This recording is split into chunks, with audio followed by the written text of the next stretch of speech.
Introduction.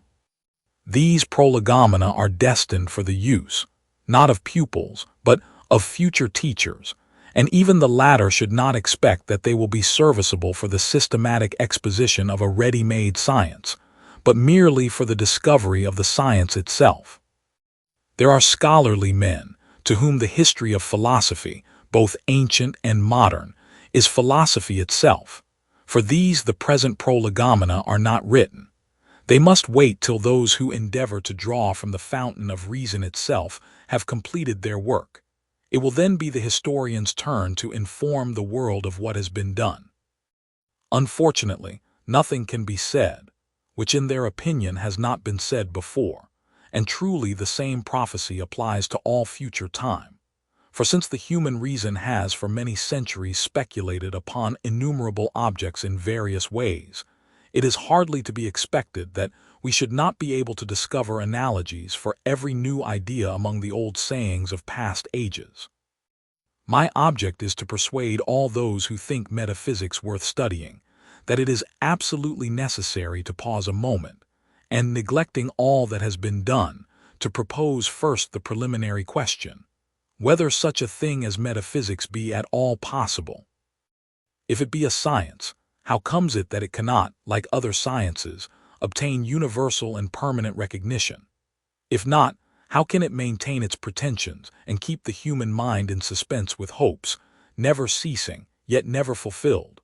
Whether then we demonstrate our knowledge or our ignorance in this field, we must come once for all to a definite conclusion respecting the nature of this so-called science, which cannot possibly remain on its present footing. It seems almost ridiculous, while every other science is continually advancing, that in this, which pretends to be wisdom incarnate, for whose oracle everyone inquires, we should constantly move round the same spot, without gaining a single step. And so its followers having melted away, we do not find men confident of their ability to shine in other sciences venturing their reputation here, where everybody, however ignorant in other matters, may deliver a final verdict. As in this domain there is as yet no standard weight and measure to distinguish sound knowledge from shallow talk. After all, it is nothing extraordinary in the elaboration of a science, when men begin to wonder how far it has advanced, that the question should at last occur, whether and how such a science is possible. Human reason so delights in constructions, that it has several times built up a tower, and then raised it to examine the nature of the foundation. It is never too late to become wise, but if the change comes late, there is always more difficulty in starting a reform. The question whether a science be possible presupposes a doubt as to its actuality, but such a doubt offends the men whose whole possessions consist of this supposed jewel. Hence, he who raises the doubt must expect opposition from all sides. Some, in the proud consciousness of their possessions, which are ancient, and therefore considered legitimate, will take their metaphysical compendia in their hands and look down on him with contempt. Others, who never see anything except it be identical with what they have seen before, will not understand him, and everything will remain for a time, as if nothing had happened to excite the concern or the hope for an impending change. Nevertheless, I venture to predict that the independent reader of these prolegomena will not only doubt his previous science, but ultimately be fully persuaded that it cannot exist unless the demands here stated on which its possibility depends be satisfied, and as this has never been done, that there is, as yet, no such thing as metaphysics. But as it can never cease to be in demand, since the interests of common sense are intimately interwoven with it, he must confess that a radical reform, or rather a new birth of the science after an original plan, are unavoidable, however men may struggle against it for a while. Since the essays of Locke and Leibniz, or rather since the origin of metaphysics so far as we know its history, nothing has ever happened which was more decisive to its fate than the attack made upon it by David Hume. He threw no light on this species of knowledge, but he certainly struck a spark from which light might have been obtained, had it caught some inflammable substance, and had its smoldering fire been carefully nursed and developed. Hume started from a single but important concept in metaphysics, that of cause and effect, including its derivatives force and action, etc. He challenges reason, which pretends to have given birth to this idea from herself, to answer him by what right she thinks anything to be so constituted, that if that thing be posited, something else also must necessarily be posited. For this is the meaning of the concept of cause. He demonstrated irrefutably that it was perfectly impossible for reason to think a priori, and by means of concepts a combination involving necessity. We cannot at all see why, in consequence of the existence of one thing, another must necessarily exist, or how the concept of such a combination can arise a priori. Hence he inferred that reason was altogether deluded with reference to this concept, which she erroneously considered as one of her children, whereas in reality it was nothing but a bastard of imagination, impregnated by experience, which subsumed certain representations under the law of association, and mistook the subjective necessity of habit for an objective necessity arising from insight. Hence he inferred that reason had no power to think such combinations, even generally, because her concepts would then be purely fictitious, and all her pretended a priori cognitions nothing but common experiences marked with a false stamp. In plain language there is not, and cannot be, any such thing as metaphysics at all. However hasty and mistaken Hume's conclusion may appear, it was at least founded upon investigation, and this investigation deserved the concentrated attention of the brighter spirits of his day, as well as determined efforts on their part to discover, if possible, a happier solution of the problem in the sense proposed by him, all of which would have speedily resulted in a complete reform of the science. But Hume suffered the usual misfortune of metaphysicians, of not being understood. It is positively painful to see how utterly his opponents, Reid, Oswald, Beattie, and lastly Priestley, missed the point of the problem. For while they were ever taking for granted that which he doubted, and demonstrating with zeal and often with impudence that which he never thought of doubting, they so misconstrued his valuable suggestion that everything remained in its old condition, as if nothing had happened. The question was not whether the concept of cause was right, useful, and even indispensable for our knowledge of nature, for this Hume had never doubted, but whether that concept could be thought by reason a priori, and consequently whether it possessed an inner truth, independent of all experience, implying a wider application than merely to the objects of experience. This was Hume's problem. It was a question concerning the origin, not concerning the indispensable need of the concept. Were the former decided, the conditions of the use and the sphere of its valid application would have been determined as a matter of course. But to satisfy the conditions of the problem, the opponents of the great thinker should have penetrated very deeply into the nature of reason, so far as it is concerned with pure thinking, a task which did not suit them. They found a more convenient method of being defiant without any insight, the appeal to common sense. It is indeed a great gift of God to possess right, or as they now call it, plain common sense. But this common sense must be shown practically, by well-considered and reasonable thoughts and words, not by appealing to it as an oracle, when no rational justification can be advanced. To appeal to common sense, when insight and science fail and no sooner, this is one of the subtle discoveries of modern times, by means of which the most superficial ranter can safely enter the lists with the most thorough thinker and hold his own. But as long as a particle of insight remains, no one would think of having recourse to this subterfuge. For what is it but an appeal to the opinion of the multitude, of whose applause the philosopher is ashamed, while the popular charlatan glories and confides in it? I should think that Hume might fairly have laid as much claim to common sense as Beattie, and in addition to a critical reason, such as the latter did not possess, which keeps common sense in check and prevents it from speculating, or, if speculations are under discussion, restrains the desire to decide because it cannot satisfy itself concerning its own arguments. By this means alone can common sense remain sound. Chisels and hammers may suffice to work a piece of wood, but for steel engraving we require an engraver's needle. Thus common sense and speculative understanding are each serviceable in their own way, the former in judgments which apply immediately to experience, the latter when we judge universally from mere concepts, as in metaphysics, where sound common sense, so called in spite of the inapplicability of the word, has no right to judge at all.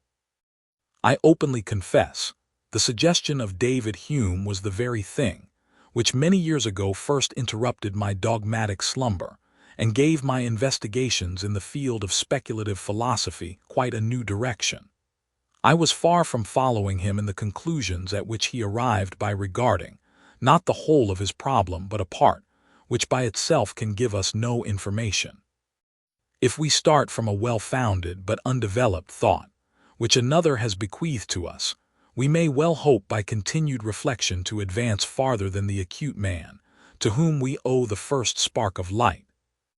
I therefore first tried whether Hume's objection could not be put into a general form, and soon found that the concept of the connection of cause and effect was by no means the only idea by which the understanding thinks the connection of things a priori, but rather that metaphysics consists altogether of such connections.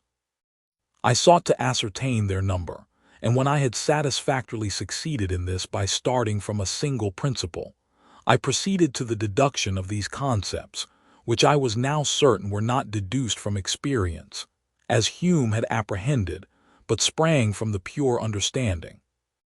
This deduction, which seemed impossible to my acute predecessor, which had never even occurred to anyone else, though no one had hesitated to use the concepts without investigating the basis of their objective validity, was the most difficult task ever undertaken in the service of metaphysics. And the worst was that metaphysics, such as it then existed, could not assist me in the least, because this deduction alone can render metaphysics possible. But as soon as I had succeeded in solving Hume's problem not merely in a particular case, but with respect to the whole faculty of pure reason, I could proceed safely, though slowly, to determine the whole sphere of pure reason completely and from general principles, in its circumference as well as in its contents. This was required for metaphysics in order to construct its system according to a reliable method. But I fear that the execution of Hume's problem in its widest extent in my book, The Critique of the Pure Reason, will fare as the problem itself fared when first proposed. It will be misjudged because it is misunderstood, and misunderstood because men choose to skim through the book and not to think through it. A disagreeable task because the work is dry, obscure, opposed to all ordinary notions, and moreover long-winded. I confess, however, I did not expect to hear from philosophers complaints of want of popularity, entertainment, and facility, when the existence of a highly prized and indispensable cognition is at stake, which cannot be established otherwise than by the strictest rules of methodic precision. Popularity may follow, but is inadmissible at the beginning. Yet as regards a certain obscurity, arising partly from the diffuseness of the plan, owing to which the principal points of the investigation are easily lost sight of, the complaint is just, and I intend to remove it by the present Prolegomena. The first mentioned work, which discusses the pure faculty of reason in its whole compass and bounds, will remain the foundation, to which the Prolegomena, as a preliminary exercise, refer. For our critique must first be established as a complete and perfected science, before we can think of letting metaphysics appear on the scene, or even have the most distant hope of attaining it.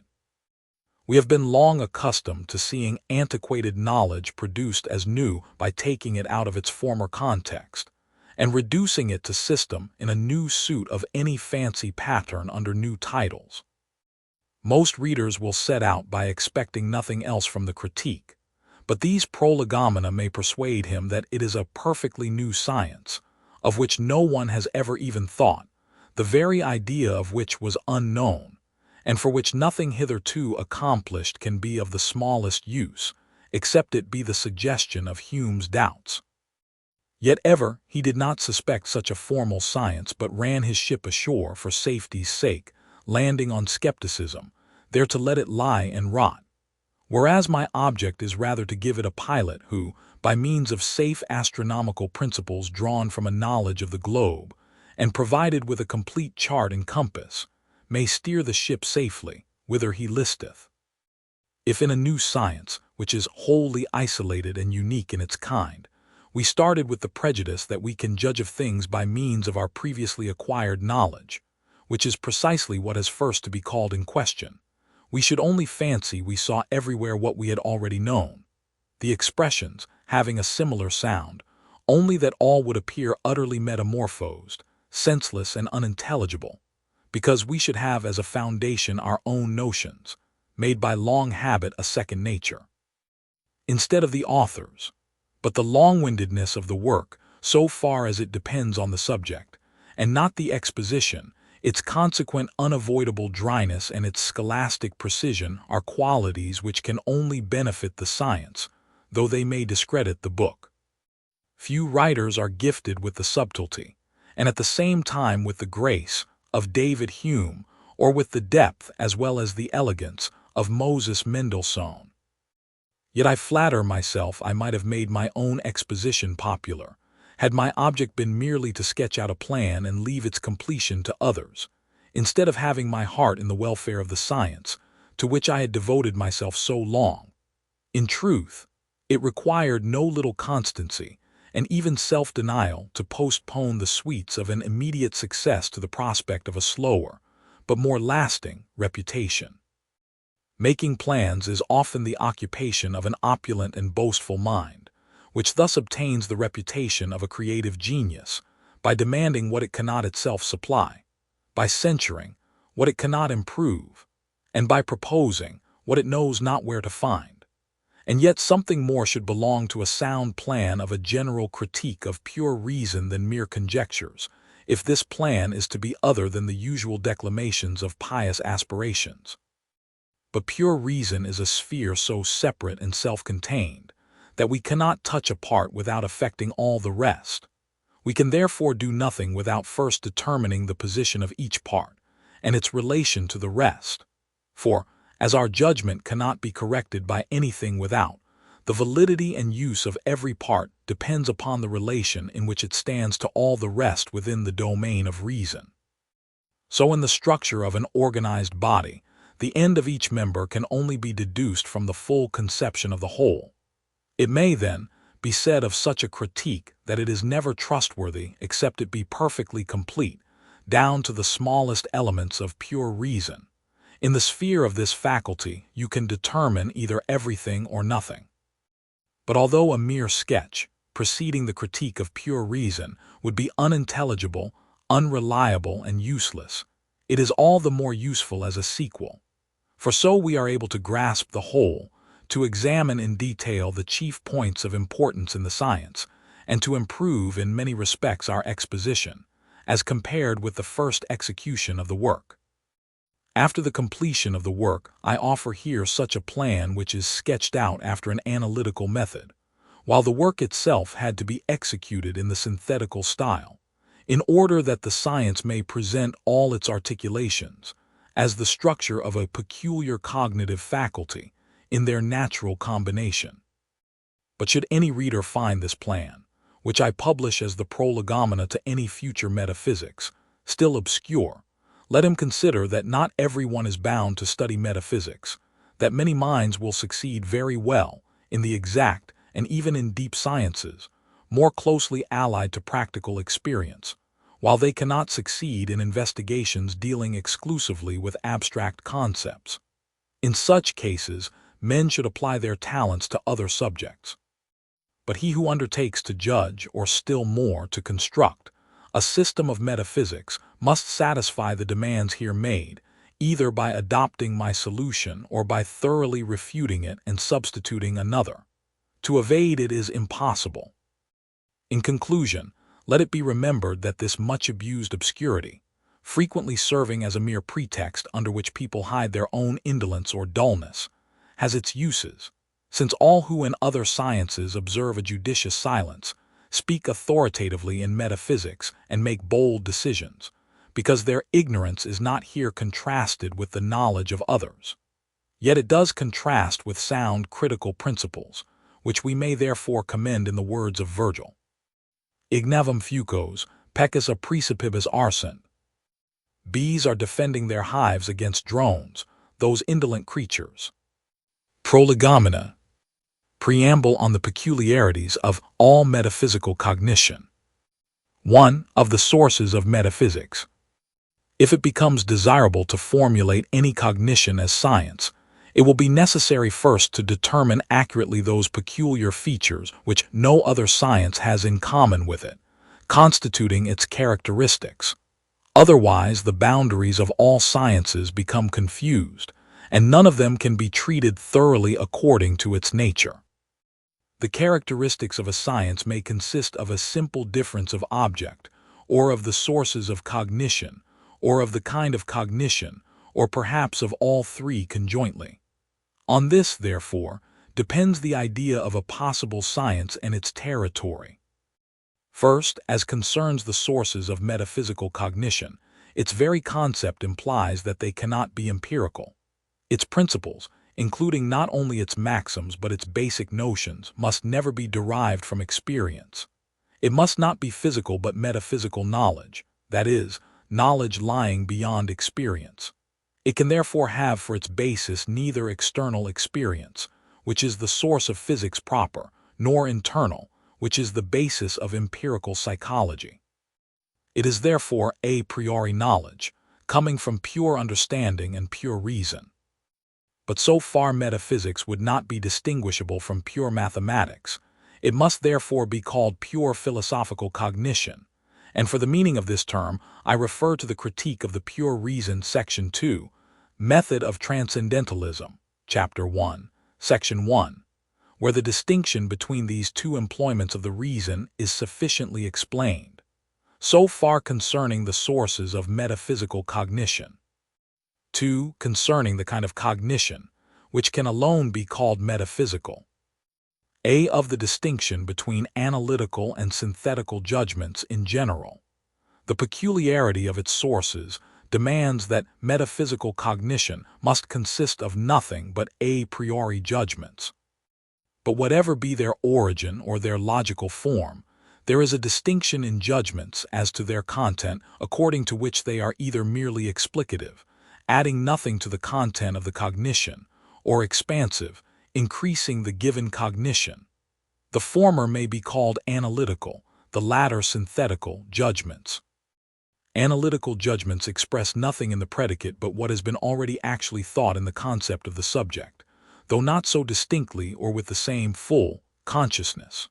When I say, all bodies are extended, I have not amplified in the least my concept of body, but have only analyzed it, as extension was really thought to belong to that concept before the judgment was made, though it was not expressed. This judgment is therefore analytical. On the contrary, this judgment, all bodies have weight, contains in its predicate something not actually thought in the general concept of the body. It amplifies my knowledge by adding something to my concept, and must therefore be called synthetical. B. The common principle of all analytical judgments is the law of contradiction. All analytical judgments depend wholly on the law of contradiction, and are in their nature a priori cognitions, whether the concepts that supply them with matter be empirical or not. For the predicate of an affirmative analytical judgment is already contained in the concept of the subject, of which it cannot be denied without contradiction.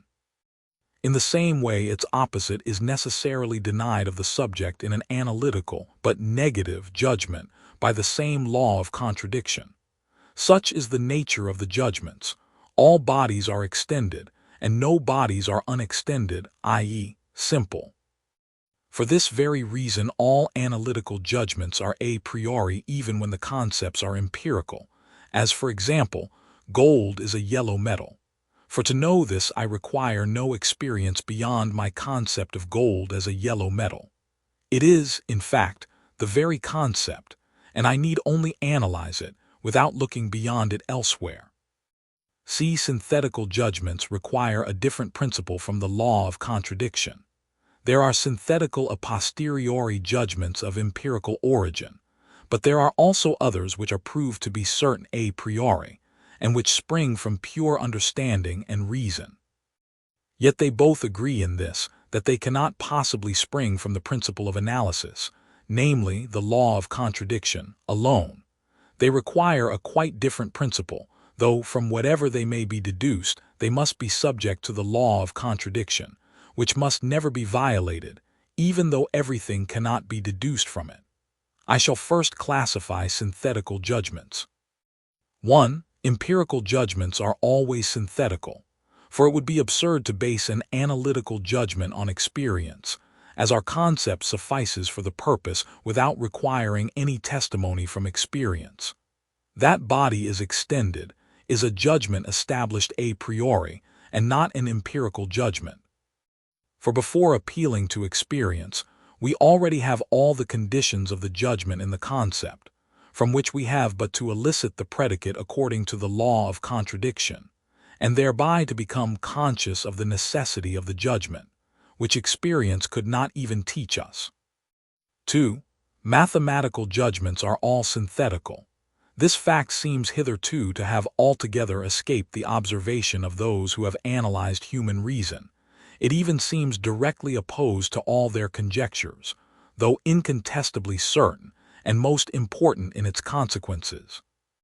For as it was found that the conclusions of mathematicians all proceed according to the law of contradiction, as is demanded by all apodictic certainty, men persuaded themselves that the fundamental principles were known from the same law. This was a great mistake, for a synthetical proposition can indeed be comprehended according to the law of contradiction, but only by presupposing another synthetical proposition from which it follows, but never in itself. First of all, we must observe that all proper mathematical judgments are a priori, and not empirical, because they carry with them necessity, which cannot be obtained from experience. But if this be not conceded to me, very good. I shall confine my assertion to pure mathematics, the very notion of which implies that it contains pure a priori and not empirical cognitions. It might at first be thought that the proposition 7 plus 5 equals 12 is a mere analytical judgment, following from the concept of the sum of 7 and 5, according to the law of contradiction. But on closer examination, it appears that the concept of the sum of 7 plus 5 contains merely their union in a single number, without its being at all thought what the particular number is that unites them. The concept of 12 is by no means thought by merely thinking of the combination of 7 and 5, and analyze this possible sum as we may, we shall not discover 12 in the concept. We must go beyond these concepts by calling to our aid some concrete image, i.e., either our 5 fingers or 5 points, as Segner has it in his arithmetic, and we must add successively the units of the 5, given in some concrete image, to the concept of 7. Hence our concept is really amplified by the proposition 7 plus 5 equals 12, and we add to the first a second, not thought in it. Arithmetical judgments are therefore synthetical, and the more plainly according as we take larger numbers. For in such cases it is clear that, however closely we analyze our concepts without calling visual images to our aid, we can never find the sum by such mere dissection. All principles of geometry are no less analytical. That a straight line is the shortest path between 2 points is a synthetical proposition, for my concept of straight contains nothing of quantity but only a quality. The attribute of shortness is therefore altogether additional and cannot be obtained by any analysis of the concept. Here, too, visualization must come to aid us. It alone makes the synthesis possible. Some other principles assumed by geometers are indeed actually analytical and depend on the law of contradiction, but they only serve as identical propositions as a method of concatenation, and not as principles, e.g., A equals A, the whole is equal to itself, or A plus B is greater than A, the whole is greater than its part. And yet even these, though they are recognized as valid from mere concepts, are only admitted in mathematics because they can be represented in some visual form. What usually makes us believe that the predicate of such apodictic judgments is already contained in our concept, and that the judgment is therefore analytical, is the duplicity of the expression, requesting us to think a certain predicate as of necessity implied in the thought of a given concept, which necessity attaches to the concept. But the question is not what we are requested to join in thought to the given concept, but what we actually think together with and in it, though obscurely. And so it appears that the predicate belongs to these concepts necessarily indeed, yet not directly but indirectly by an added visualization. 3. A remark on the general division of judgments into analytical and synthetical. This division is indispensable, as concerns the critique of human understanding, and therefore deserves to be called classical, though otherwise it is of little use. But this is the reason why dogmatic philosophers, who always seek the sources of metaphysical judgments in metaphysics itself, and not apart from it, in the pure laws of reason generally, altogether neglected this apparently obvious distinction. Thus the celebrated Wolff and his acute follower Baumgarten came to seek the proof of the principle of sufficient reason, which is clearly synthetical, in the principle of contradiction. In Locke's essay, however, I find an indication of my division. For in the fourth book, chapter 3, ninth sequence, having discussed the various connections of representations in judgments, and their sources, one of which he makes identity and contradiction, analytical judgments, and another the coexistence of representations in a subject, he confesses that our a priori knowledge of the latter is very narrow and almost nothing. But in his remarks on this species of cognition, there is so little of what is definite and reduced to rules that we cannot wonder if no one, not even Hume, was led to make investigations concerning this sort of judgments. For such general and yet definite principles are not easily learned from other men, who have had them obscurely in their minds. We must hit on them first by our own reflection, then we find them elsewhere, where we could not possibly have found them at first, because the authors themselves did not know that such an idea lay at the basis of their observations. Men who never think independently have nevertheless the acuteness to discover everything, after it has been once shown them, in what was said long since, though no one ever saw it there before. 4. The general question of the Prolegomena: is metaphysics at all possible? Were a metaphysics which could maintain its place as a science really in existence, could we say, here is metaphysics, learn it, and it will convince you irresistibly and irrevocably of its truth? This question would be useless, and there would only remain that other question which would rather be a test of our acuteness than a proof of the existence of the thing itself. How is the science possible, and how does reason come to attain it? But human reason has not been so fortunate in this case. There is no single book to which you can point as you do to Euclid and say, this is metaphysics. Here you may find the noblest objects of this science, the knowledge of a highest being and of a future existence proved from principles of pure reason. We can be shown indeed many judgments, demonstrably certain and never questioned, but these are all analytical, and rather concern the materials and the scaffolding for metaphysics than the extension of knowledge, which is our proper object in studying it. Even supposing you produce synthetical judgments, such as the law of sufficient reason, which you have never proved, as you ought to from pure reason a priori, though we gladly concede its truth, you lapse when they come to be employed for your principal object, into such doubtful assertions, that in all ages one metaphysics has contradicted another, either in its assertions or their proofs, and thus has itself destroyed its own claim to lasting assent. Nay, the very attempts to set up such a science are the main cause of the early appearance of skepticism, a mental attitude in which reason treats itself with such violence that it could never have arisen save from complete despair of ever satisfying our most important aspirations. For long before men began to inquire into nature methodically, they consulted abstract reason, which had to some extent been exercised by means of ordinary experience. For reason is ever present, while laws of nature must usually be discovered with labor. So metaphysics floated to the surface, like foam, which dissolved the moment it was scooped off. But immediately there appeared a new supply on the surface, to be ever eagerly gathered up by some, while others, instead of seeking in the depths the cause of the phenomenon, thought they showed their wisdom by ridiculing the idle labor of their neighbors.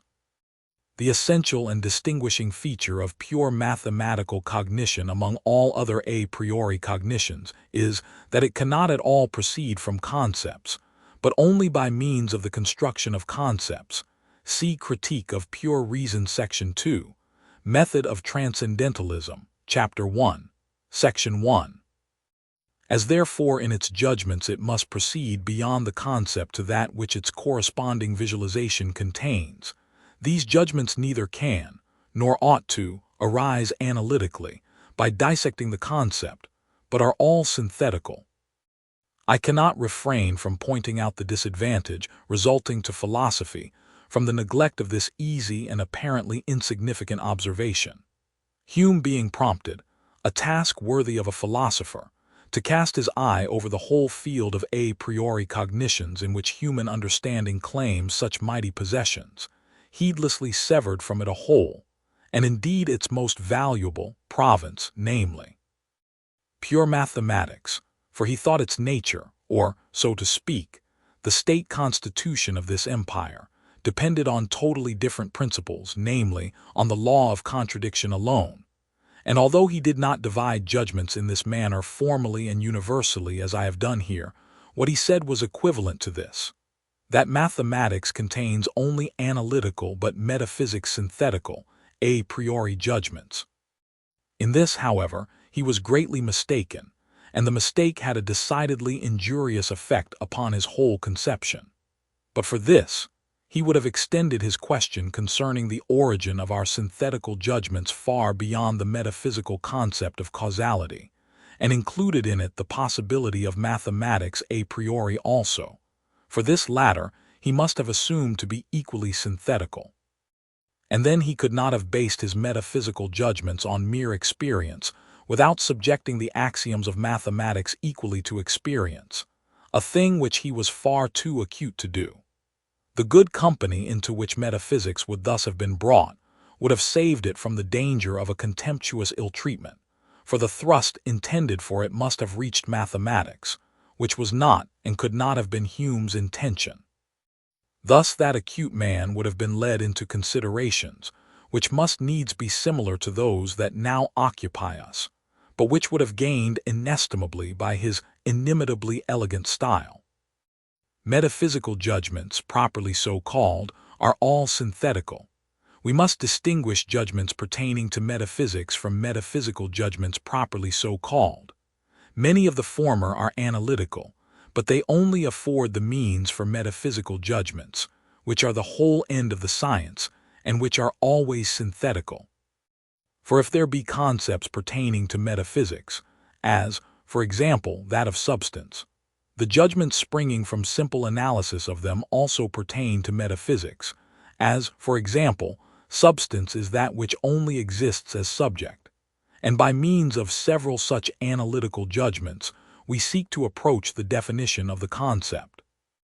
But as the analysis of a pure concept of the understanding pertaining to metaphysics does not proceed in any different manner from the dissection of any other, even empirical, concepts, not pertaining to metaphysics, such as air is an elastic fluid, the elasticity of which is not destroyed by any known degree of cold, it follows that the concept indeed, but not the analytical judgment, is properly metaphysical. This science has something peculiar in the production of its a priori cognitions, which must therefore be distinguished from the features it has in common with other rational knowledge. Thus the judgment that all the substance in things is permanent is a synthetical and properly metaphysical judgment. If the a priori principles, which constitute the materials of metaphysics, have first been collected according to fixed principles, then their analysis will be of great value. It might be taught as a particular part, as a philosophia definitiva, containing nothing but analytical judgments pertaining to metaphysics, and could be treated separately from the synthetical which constitute metaphysics proper. For indeed these analyses are not elsewhere of much value, except in metaphysics, i.e., as regards the synthetical judgments, which are to be generated by these previously analyzed concepts.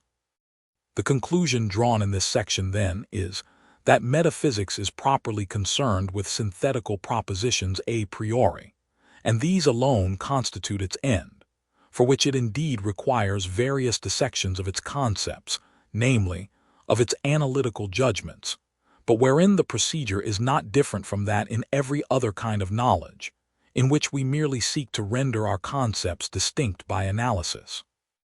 But the generation of a priori cognition by concrete images, as well as by concepts, in fine of synthetical propositions a priori in philosophical cognition, constitutes the essential subject of metaphysics.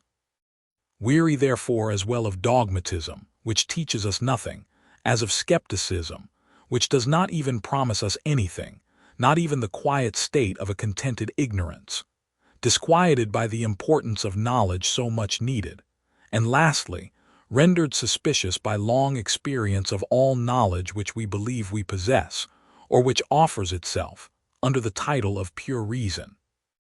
There remains but one critical question on the answer to which our future procedure depends, namely, is metaphysics at all possible? But this question must be answered not by skeptical objections to the asseverations of some actual system of metaphysics, for we do not as yet admit such a thing to exist, but from the conception, as yet only problematical, of a science of this sort. In the Critique of Pure Reason, I have treated this question synthetically, by making inquiries into pure reason itself, and endeavoring in this source to determine the elements as well as the laws of its pure use according to principles. The task is difficult, and requires a resolute reader to penetrate by degrees into a system, based on no data except reason itself, and which therefore seeks, without resting upon any fact, to unfold knowledge from its original germs. Prolegomena, however, are designed for preparatory exercises. They are intended rather to point out what we have to do in order, if possible, to actualize a science, than to propound it. They must therefore rest upon something already known as trustworthy, from which we can set out with confidence, and ascend to sources as yet unknown, the discovery of which will not only explain to us what we knew, but exhibit a sphere of many cognitions which all spring from the same sources. The method of prolegomena, especially of those designed as a preparation for future metaphysics, is consequently analytical. But it happens fortunately that though we cannot assume metaphysics to be an actual science, we can say with confidence that certain pure a priori synthetical cognitions, pure mathematics and pure physics are actual and given, for both contain propositions, which are thoroughly recognized as apodictically certain, partly by mere reason, partly by general consent arising from experience, and yet as independent of experience. We have therefore some at least uncontested synthetical knowledge a priori, and need not ask whether it be possible, for it is actual, but how it is possible, in order that we may deduce from the principle which makes the given cognitions possible the possibility of all the rest. The general problem: how is cognition from pure reason possible? 5. We have above learned the significant distinction between analytical and synthetical judgments. The possibility of analytical propositions was easily comprehended, being entirely founded on the law of contradiction. The possibility of synthetical, a posteriori judgments of those which are gathered from experience, also requires no particular explanation, for experience is nothing but a continual synthesis of perceptions. There remain therefore only synthetical propositions a priori, of which the possibility must be sought or investigated, because they must depend upon other principles than the law of contradiction. But here we need not first establish the possibility of such propositions, so as to ask whether they are possible. For there are enough of them which indeed are of undoubted certainty, and as our present method is analytical, we shall start from the fact that such synthetical but purely rational cognition actually exists. But we must now inquire into the reason of this possibility, and ask how such cognition is possible, in order that we may from the principles of its possibility be enabled to determine the conditions of its use, its sphere, and its limits. The proper problem upon which all depends, when expressed with scholastic precision, is therefore, how are synthetic propositions a priori possible? For the sake of popularity, I have above expressed this problem somewhat differently, as an inquiry into purely rational cognition, which I could do for once without detriment to the desired comprehension, because, as we have only to do here with metaphysics and its sources, the reader will, I hope, after the foregoing remarks, keep in mind that when we speak of purely rational cognition, we do not mean analytical but synthetical cognition. Metaphysics stands or falls with the solution of this problem. Its very existence depends upon it. Let anyone make metaphysical assertions with ever so much plausibility, let him overwhelm us with conclusions. If he has not previously proved able to answer this question satisfactorily, I have a right to say, this is all vain, baseless philosophy and false wisdom. You speak through pure reason and claim, as it were, to create cognitions a priori by not only dissecting given concepts, but also by asserting connections which do not rest upon the law of contradiction, and which you believe you conceive quite independently of all experience.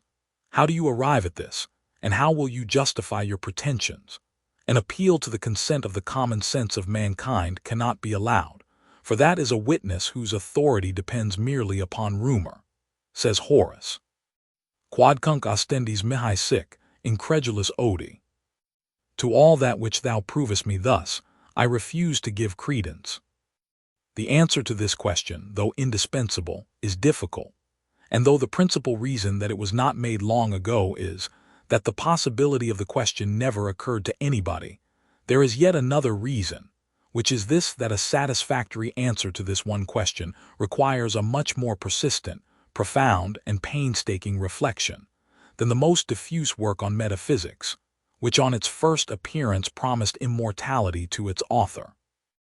And every intelligent reader, when he carefully reflects what this problem requires, must at first be struck with its difficulty, and would regard it as insoluble and even impossible, did there not actually exist pure synthetical cognitions a priori. This actually happened to David Hume, though he did not conceive the question in its entire universality as is done here, and as must be done, should the answer be decisive for all metaphysics.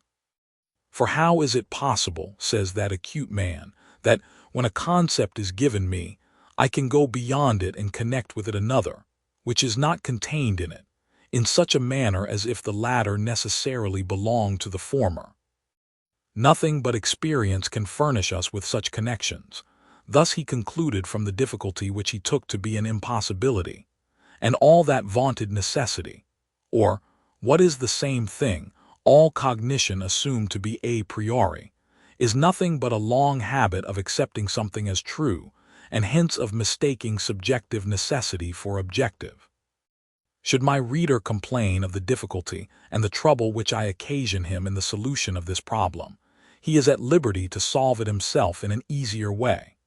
Perhaps he will then feel under obligation to the person who has undertaken for him a labor of so profound research, and will rather be surprised at the facility with which, considering the nature of the subject, the solution has been attained.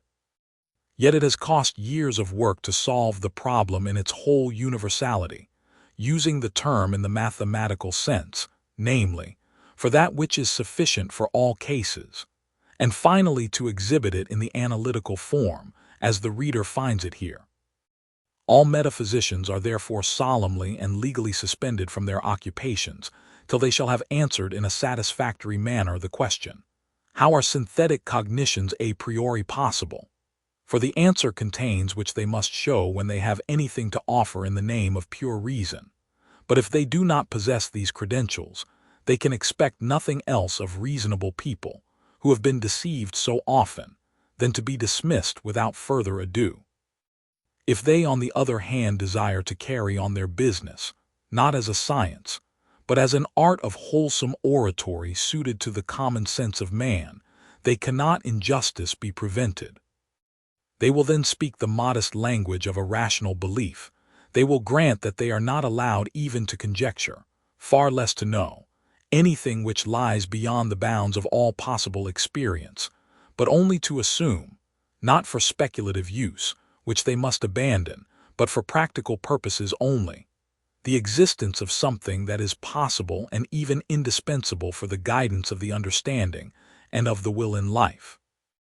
In this manner alone can they be called useful and wise men, and the more so as they renounce the title of metaphysicians, for the latter profess to be speculative philosophers, and since, when judgments a priori are under discussion, poor probabilities cannot be admitted, for what is declared to be known a priori is thereby announced as necessary.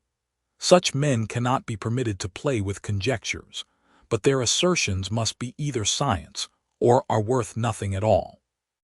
It may be said that the entire transcendental philosophy, which necessarily precedes all metaphysics, is nothing but the complete solution of the problem here propounded, in systematical order and completeness, and hitherto we have never had any transcendental philosophy. For what goes by its name is properly a part of metaphysics, whereas the former science is intended first to constitute the possibility of the latter, and must therefore precede all metaphysics.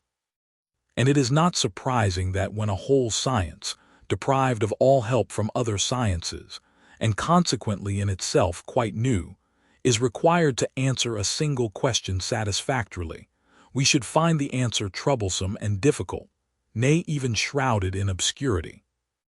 As we now proceed to this solution according to the analytical method, in which we assume that such cognitions from pure reasons actually exist, we can only appeal to two sciences of theoretical cognition, which alone is under consideration here: pure mathematics and pure natural science, physics. For these alone can exhibit to us objects in a definite and actualizable form, and consequently, if there should occur in them a cognition a priori, can show the truth or conformity of the cognition to the object in concreto, that is, its actuality, from which we could proceed to the reason of its possibility by the analytic method.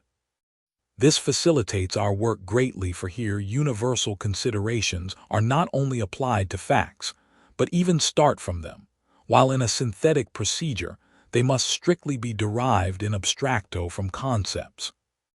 But in order to rise from these actual, and at the same time well-grounded pure cognitions a priori to such a possible cognition of the same as we are seeking, namely, to metaphysics as a science, we must comprehend that which occasions it.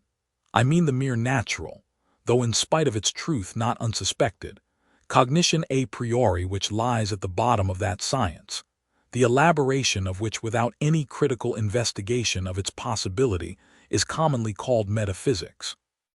In a word, we must comprehend the natural conditions of such a science as a part of our inquiry, and thus the transcendental problem will be gradually answered by a division into 4 questions. 1. How is pure mathematics possible? 2. How is pure natural science possible? 3. How is metaphysics in general possible? 4. How is metaphysics as a science possible? It may be seen that the solution of these problems, though chiefly designed to exhibit the essential matter of the critique, has yet something peculiar, which for itself alone deserves attention. This is the search for the sources of given sciences in reason itself, so that its faculty of knowing something a priori may by its own deeds be investigated and measured. By this procedure these sciences gain, if not with regard to their contents, yet as to their proper use, and while they throw light on the higher question concerning their common origin, they give, at the same time, an occasion better to explain their own nature. First part of the transcendental problem. How is pure mathematics possible?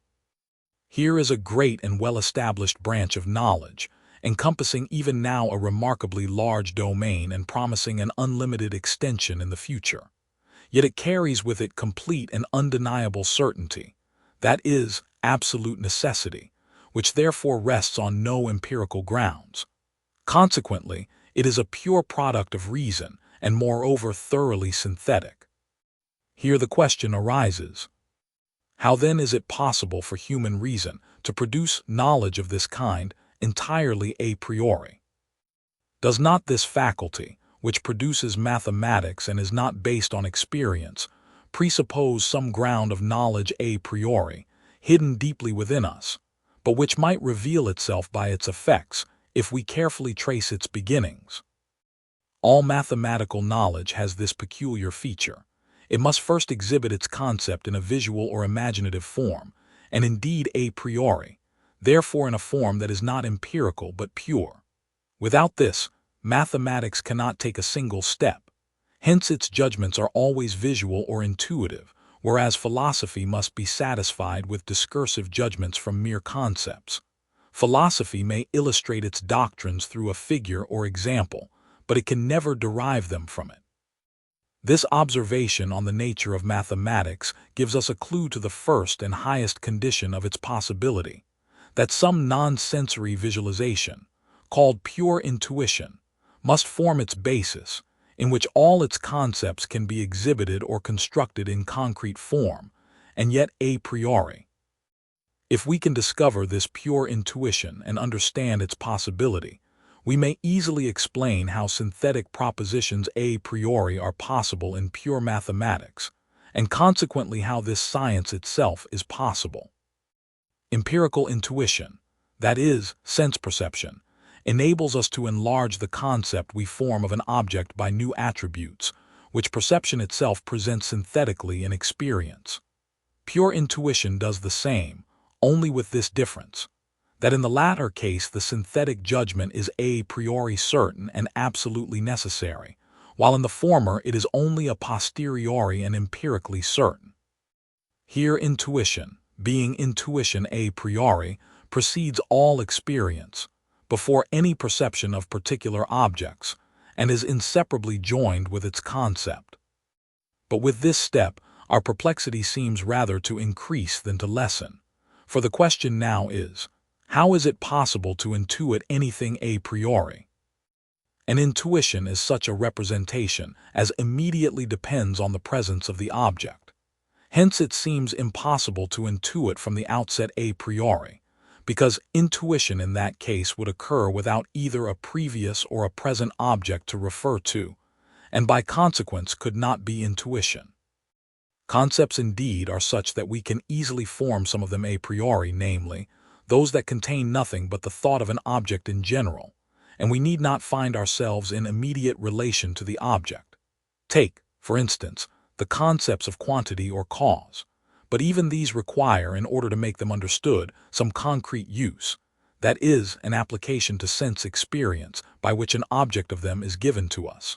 But how can the intuition of the object precede the object itself?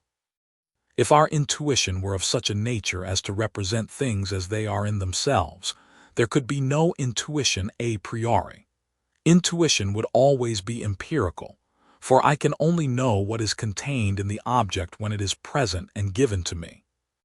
Even then, it is incomprehensible how the visualizing of a present thing should make me know this thing as it is in itself, since its properties cannot migrate into my faculty of representation.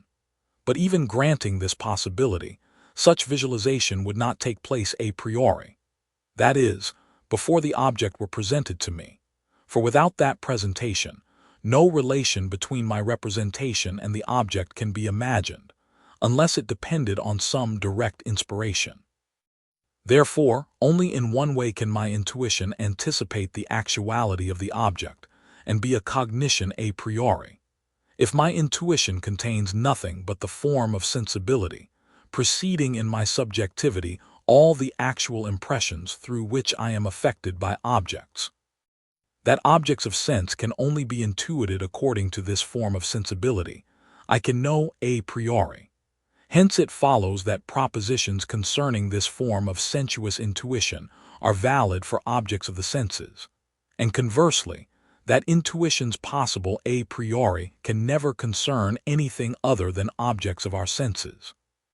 Accordingly, it is only through the form of sensuous intuition that we can intuit things a priori, and by this we can know objects only as they appear to us, not as they are in themselves.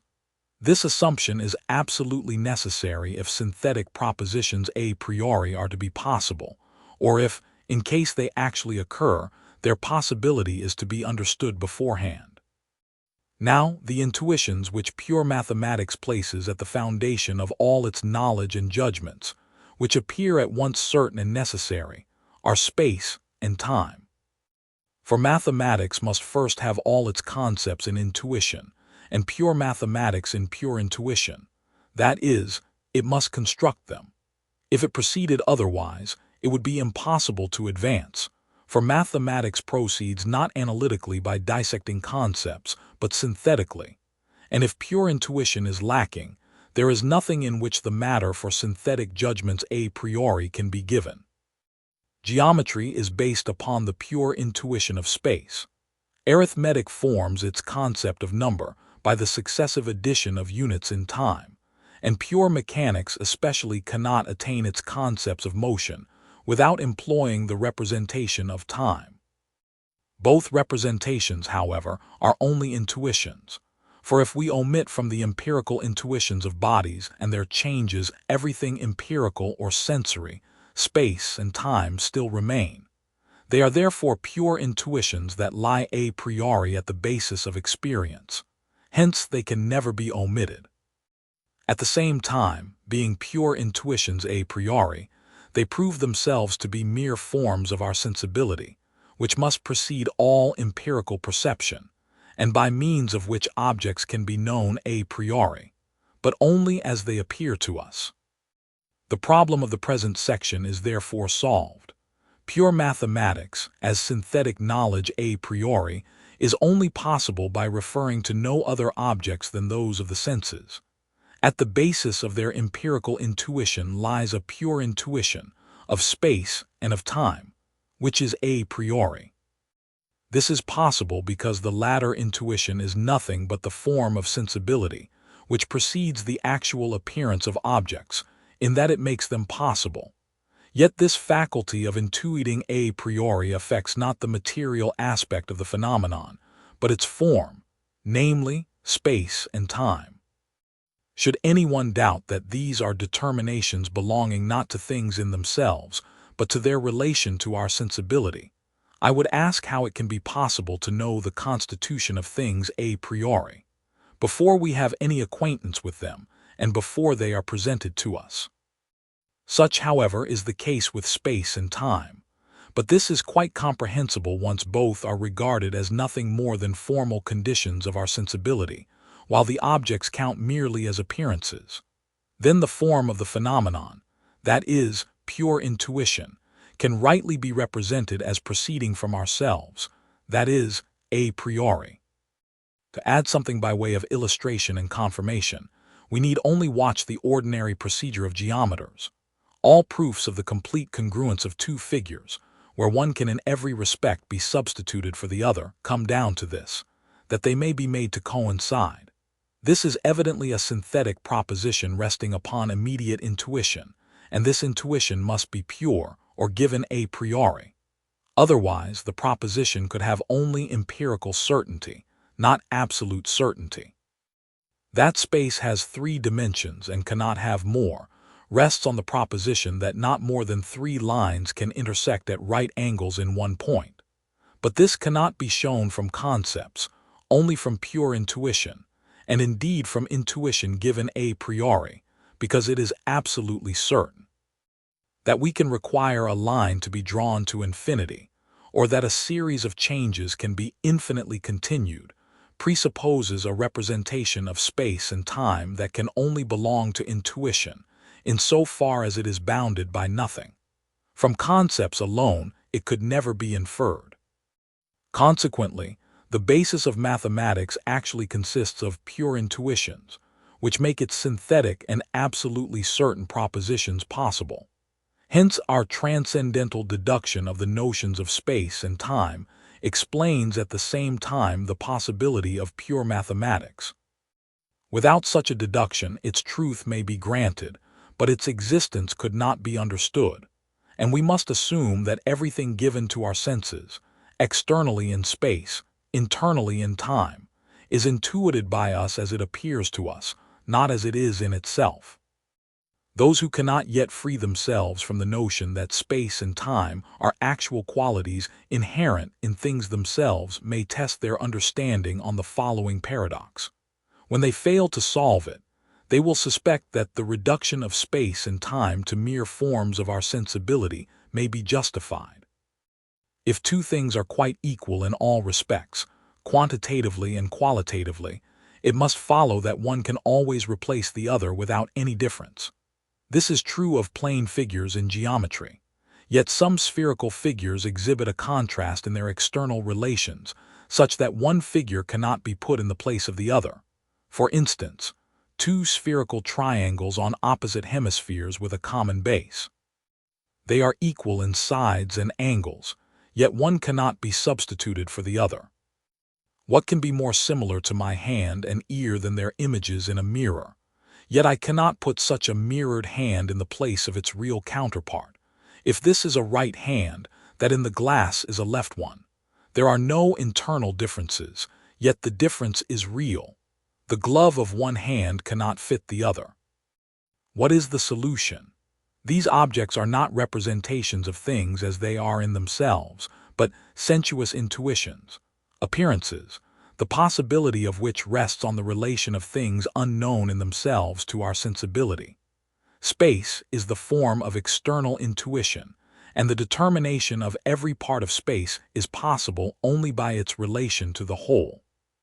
Hence the difference between similar and equal things that are not congruent, like two opposite spirals, cannot be explained by any concept, but only by their relation to right and left, which refers directly to intuition. Remark 1. Pure mathematics, especially pure geometry, can only have objective reality if it refers to objects of sense. Our sense representation is not of things in themselves, but of how they appear to us. Therefore, the propositions of geometry are not creations of imagination. They are necessarily valid of space, and of all that may be found in space, because space is nothing but the form of all external appearances. Sensibility, the form of which underlies geometry, is that upon which the possibility of external appearance depends. These appearances can never contain anything but what geometry prescribes to them. It would be otherwise if our senses represented objects as they are in themselves. Then the space of the geometer would be fiction. But if this form of space is the essential property of our sensibility, by means of which objects are given to us, then we can see why all external objects must rigorously conform to the propositions of geometry. It will always remain remarkable that there was a time when even mathematicians, who were also philosophers, began to doubt, not the accuracy of geometry, but its objective validity. They asked whether a line in nature might consist of physical points, while the line in the mind was continuous. They did not realize that mental space makes physical space possible, that pure space is not a property of things, but a form of our faculty of representation. Remark 2. Whatever is given to us as an object must be given in intuition. All our intuition takes place by means of the senses. The understanding does not intuit, it only reflects. Since the senses never allow us to know things in themselves, but only their appearances, we conclude that all bodies, together with the space in which they exist, must be considered mere representations within us and exist nowhere but in our thoughts. You will say, is this not manifest idealism? Idealism asserts that there are only thinking beings, and all other things are mere representations with no real external objects. But I say, things as objects of our senses, existing outside us, are given. We simply do not know what they are in themselves, only their appearances, caused by their effect on our senses. Thus, I grant fully that there are bodies outside us, things which, though unknown as to what they are in themselves, we know through the representations they produce in us. These we call bodies, meaning appearances of unknown things, but not illusions. Can this be called idealism? It is the very opposite. Long before Locke, it was generally accepted that many qualities, heat, color, taste, belong not to things in themselves but to their appearances. If I go farther and say that even so-called primary qualities such as extension or space belong only to appearance, no one can refute it. All properties that make up the intuition of a body belong merely to its appearance. The existence of the thing that appears is not destroyed, but only shown to be unknowable through the senses as it is in itself. Remark 3. Hence we can dismiss the objection that by admitting the ideality of space and time, the whole sensible world would be mere illusion. Sensory perception does not represent things as they are, but only how they affect our senses. Therefore, appearances are not illusions. They are the way reality presents itself to us. Second part of the transcendental problem. How is the science of nature possible? Nature is the existence of things, so far as it is determined according to universal laws. Should nature signify the existence of things in themselves, we could never cognize it either a priori or a posteriori. Not a priori, for how can we know what belongs to things in themselves, since this never can be done by the dissection of our concepts in analytical judgments?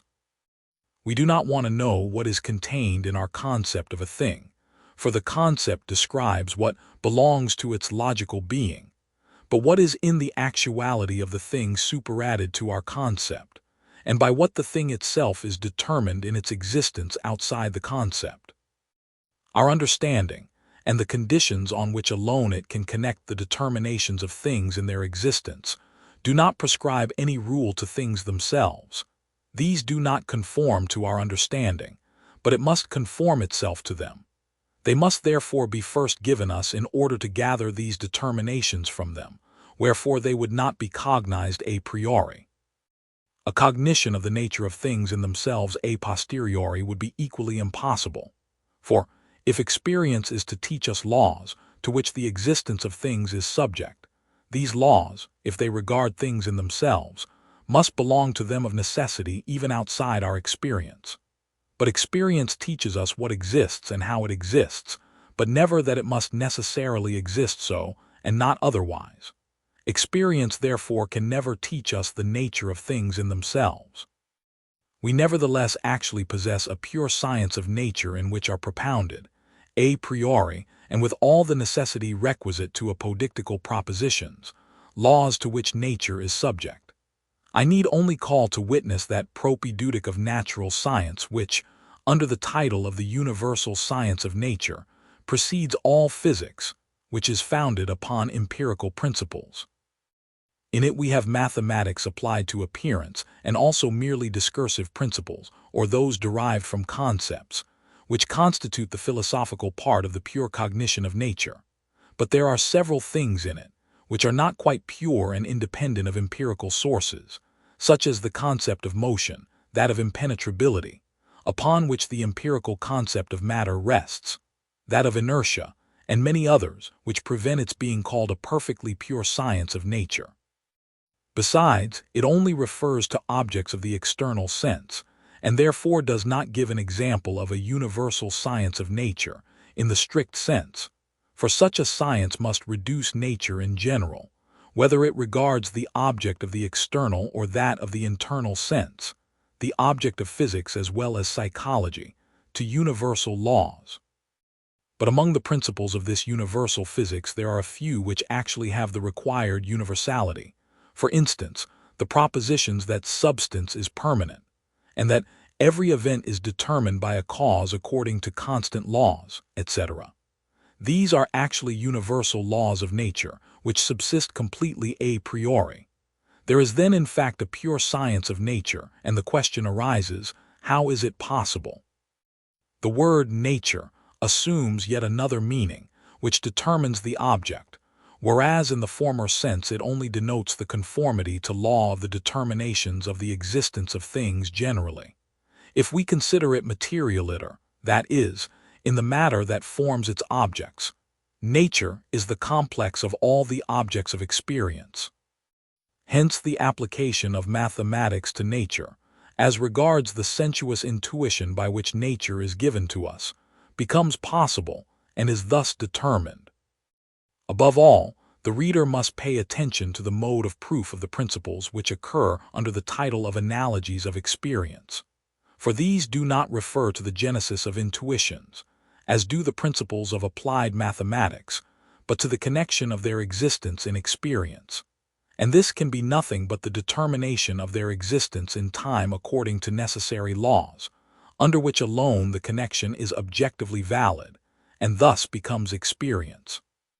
The proof, therefore, does not turn on the synthetical unity in the connection of things in themselves, but merely of perceptions, and of these not in regard to their matter, but to the determination of time and of the relation of their existence in it, according to universal laws.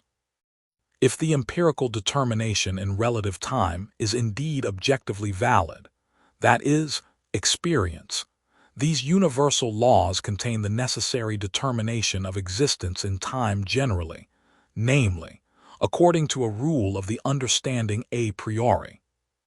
In these Prolegomena I cannot further descant on the subject, but my reader, who has probably been long accustomed to consider experience a mere empirical synthesis of perceptions, and hence not considered that it goes much beyond them, as it imparts to empirical judgments universal validity, and for that purpose requires a pure and a priori unity of the understanding, is recommended to pay special attention to this distinction of experience from a mere aggregate of perceptions, and to judge the mode of proof from this point of view.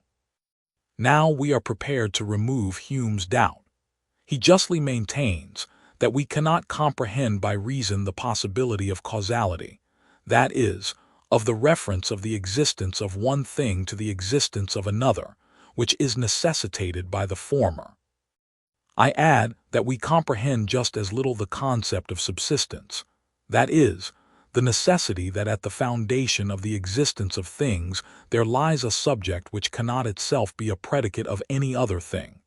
Nay, we cannot even form a notion of the possibility of such a thing, though we can point out examples of its use in experience.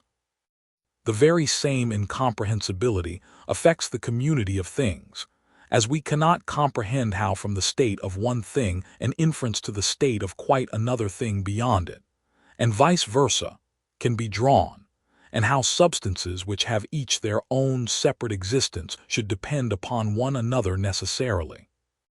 But I am very far from holding these concepts to be derived merely from experience, and the necessity represented in them, to be imaginary and a mere illusion produced in us by long habit. On the contrary, I have amply shown that they and the theorems derived from them are firmly established a priori, or before all experience, and have their undoubted objective value, though only with regard to experience. And with this only are we now concerned, for besides, things which can never be objects of experience, if they must be cognized as to their nature, would oblige us to have recourse to concepts whose meaning could never be given in concreto by any example of possible experience. Consequently, we must form for ourselves a list of concepts of their nature, the reality whereof, that is, whether they actually refer to objects or are mere creations of thought, could never be determined. Though I have no notion of such a connection of things in themselves, that they can either exist as substances, or act as causes, or stand in community with others, as parts of a real whole, and I can just as little conceive such properties in appearances as such, because those concepts contain nothing that lies in the appearances, but only what the understanding alone must think. We have yet a notion of such a connection of representations in our understanding, and in judgments generally, consisting in this that representations appear in one sort of judgments as subject in relation to predicates, in another as reason in relation to consequences, and in a third as parts, which constitute together a total possible cognition.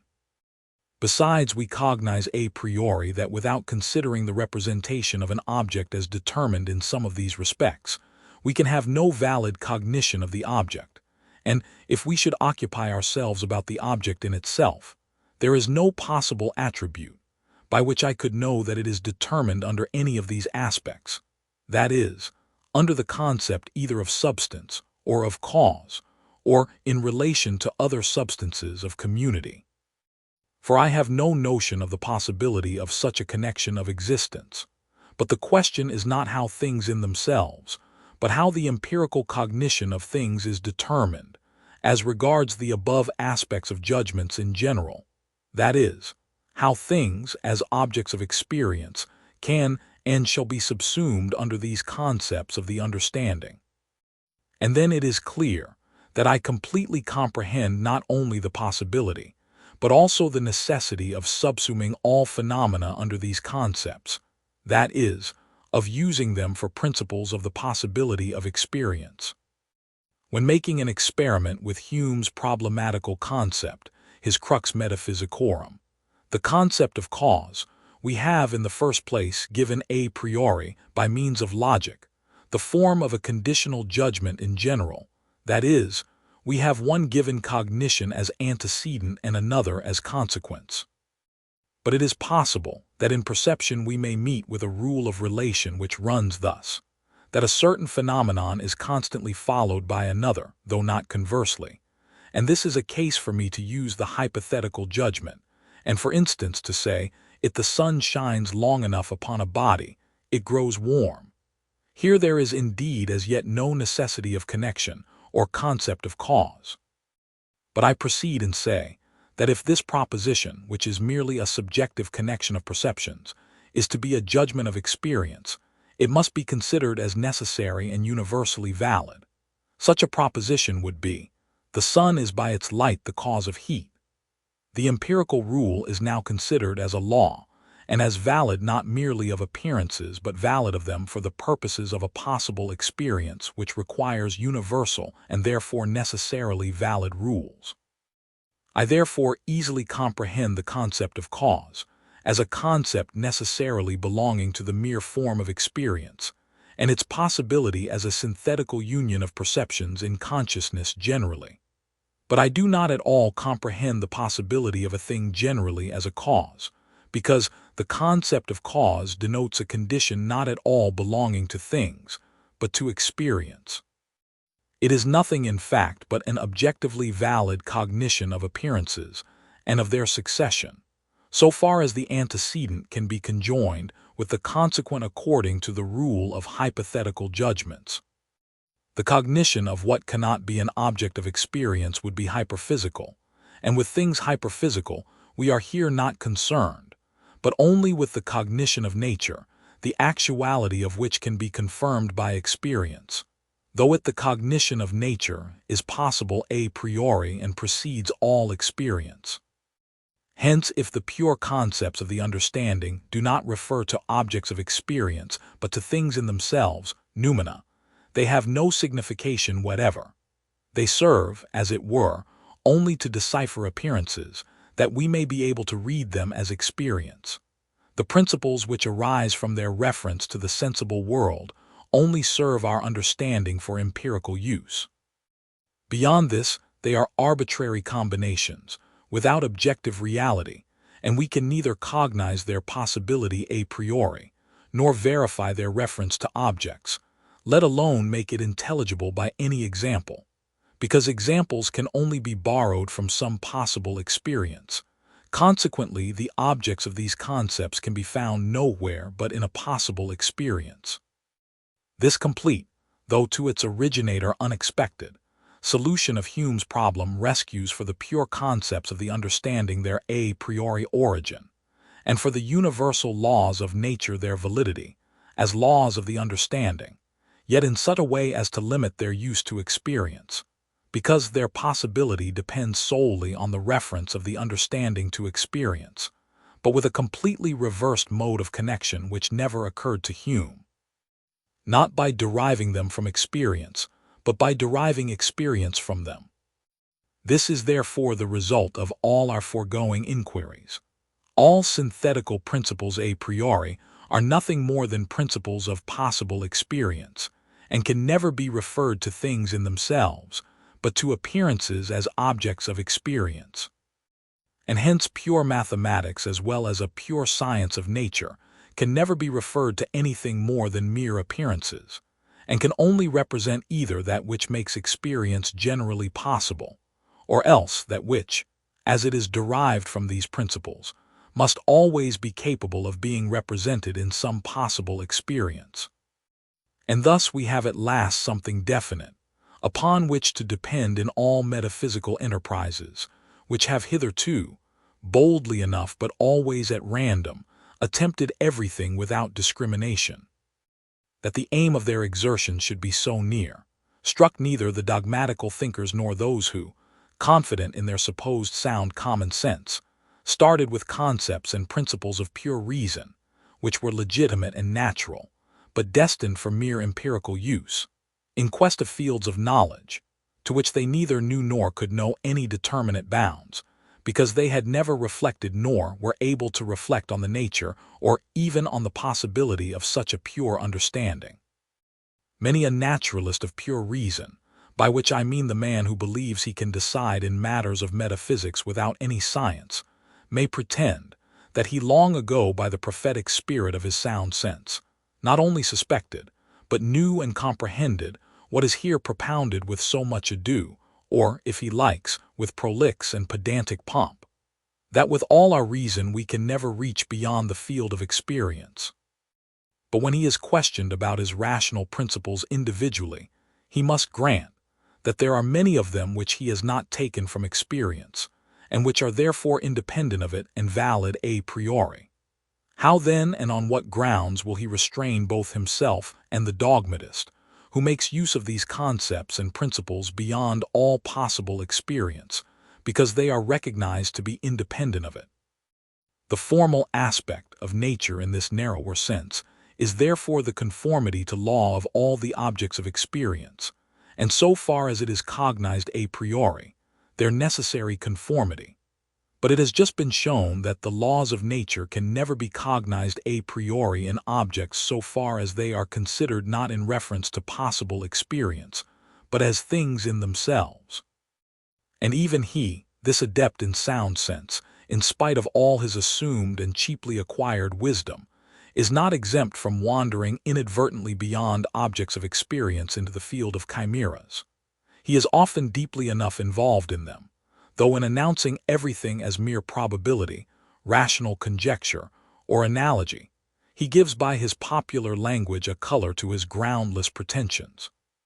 Since the oldest days of philosophy, inquirers into pure reason have conceived, besides the things of sense, or appearances, phenomena, which make up the sensible world, certain creations of the understanding, called noumena, which should constitute an intelligible world. And as appearance and illusion were by those men identified, a thing which we may well excuse in an undeveloped epoch, actuality was only conceded to the creations of thought. And we indeed, rightly considering objects of sense as mere appearances, confess thereby that they are based upon a thing in itself, though we know not this thing in its internal constitution, but only know its appearances, namely, the way in which our senses are affected by this unknown something. The understanding, therefore, by assuming appearances, grants the existence of things in themselves also, and so far we may say that the representation of such things as form the basis of phenomena, consequently of mere creations of the understanding, is not only admissible, but unavoidable. Our critical deduction by no means excludes things of that sort noumena, but rather limits the principles of the aesthetic, the science of the sensibility, to this, that they shall not extend to all things, as everything would then be turned into mere appearance, but that they shall only hold good of objects of possible experience. Hereby then objects of the understanding are granted, but with the inculcation of this rule which admits of no exception, that we neither know nor can know anything at all definite of these pure objects of the understanding, because our pure concepts of the understanding, as well as our pure intuitions, extend to nothing but objects of possible experience, consequently to mere things of sense, and as soon as we leave this sphere, these concepts retain no meaning whatever. There is indeed something seductive in our pure concepts of the understanding, which tempts us to a transcendent use, a use which transcends all possible experience. Not only are our concepts of substance, of power, of action, of reality, and others quite independent of experience, containing nothing of sense appearance, and so apparently applicable to things in themselves, noumena. But what strengthens this conjecture? They contain a necessity of determination in themselves, which experience never attains. The concept of cause implies a rule, according to which one state follows another necessarily. But experience can only show us that one state of things often, or at most, commonly, follows another, and therefore affords neither strict universality nor necessity. Hence the categories seem to have a deeper meaning and import than can be exhausted by their empirical use. And so the understanding inadvertently adds for itself to the house of experience a much more extensive wing, which it fills with nothing but creatures of thought, without ever observing that it has transgressed with its otherwise lawful concepts the bounds of their use. And our inquiry here extends not to things in themselves, the properties of which we pass by, but to things as objects of possible experience, and the complex of these is what we properly designate as nature. And now I ask, when the possibility of a cognition of nature a priori is in question, whether it is better to arrange the problem thus: how can we cognize a priori that things as objects of experience necessarily conform to law? Two important, and even indispensable, though very dry, investigations had therefore become indispensable in the critique of pure reason, namely, the two chapters from the schematism of pure concepts of the understanding, and on the basis of the distinction of all concepts of the understanding into phenomena and noumena. In the former it is shown that the senses furnish not the pure concepts of the understanding in concreto, but only the schedule for their use, and that the object conformable to it occurs only in experience, as the product of the understanding from materials of the sensibility. In the latter it is shown that, although our pure concepts of the understanding and our principles are independent of experience, and despite of the apparently greater sphere of their use, still nothing whatever can be thought by them beyond the field of experience, because they can do nothing but merely determine the logical form of the judgment relatively to given intuitions. But as there is no intuition at all beyond the field of the sensibility, these pure concepts, as they cannot possibly be exhibited in concreto, are void of all meaning.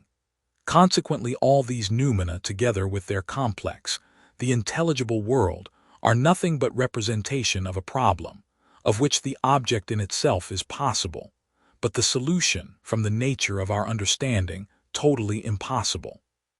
For our understanding is not a faculty of intuition, but of the connection of given intuitions in experience. Experience must therefore contain all the objects for our concepts, but beyond it no concepts have any significance, as there is no intuition that might offer them a foundation. The imagination may perhaps be forgiven for occasional vagaries, and for not keeping carefully within the limits of experience, since it gains life and vigor by such flights, and since it is always easier to moderate its boldness than to stimulate its languor. But the understanding which ought to think can never be forgiven for indulging in vagaries, for we depend upon it alone for assistance to set bounds, when necessary, to the vagaries of the imagination. But the understanding begins its aberrations very innocently and modestly.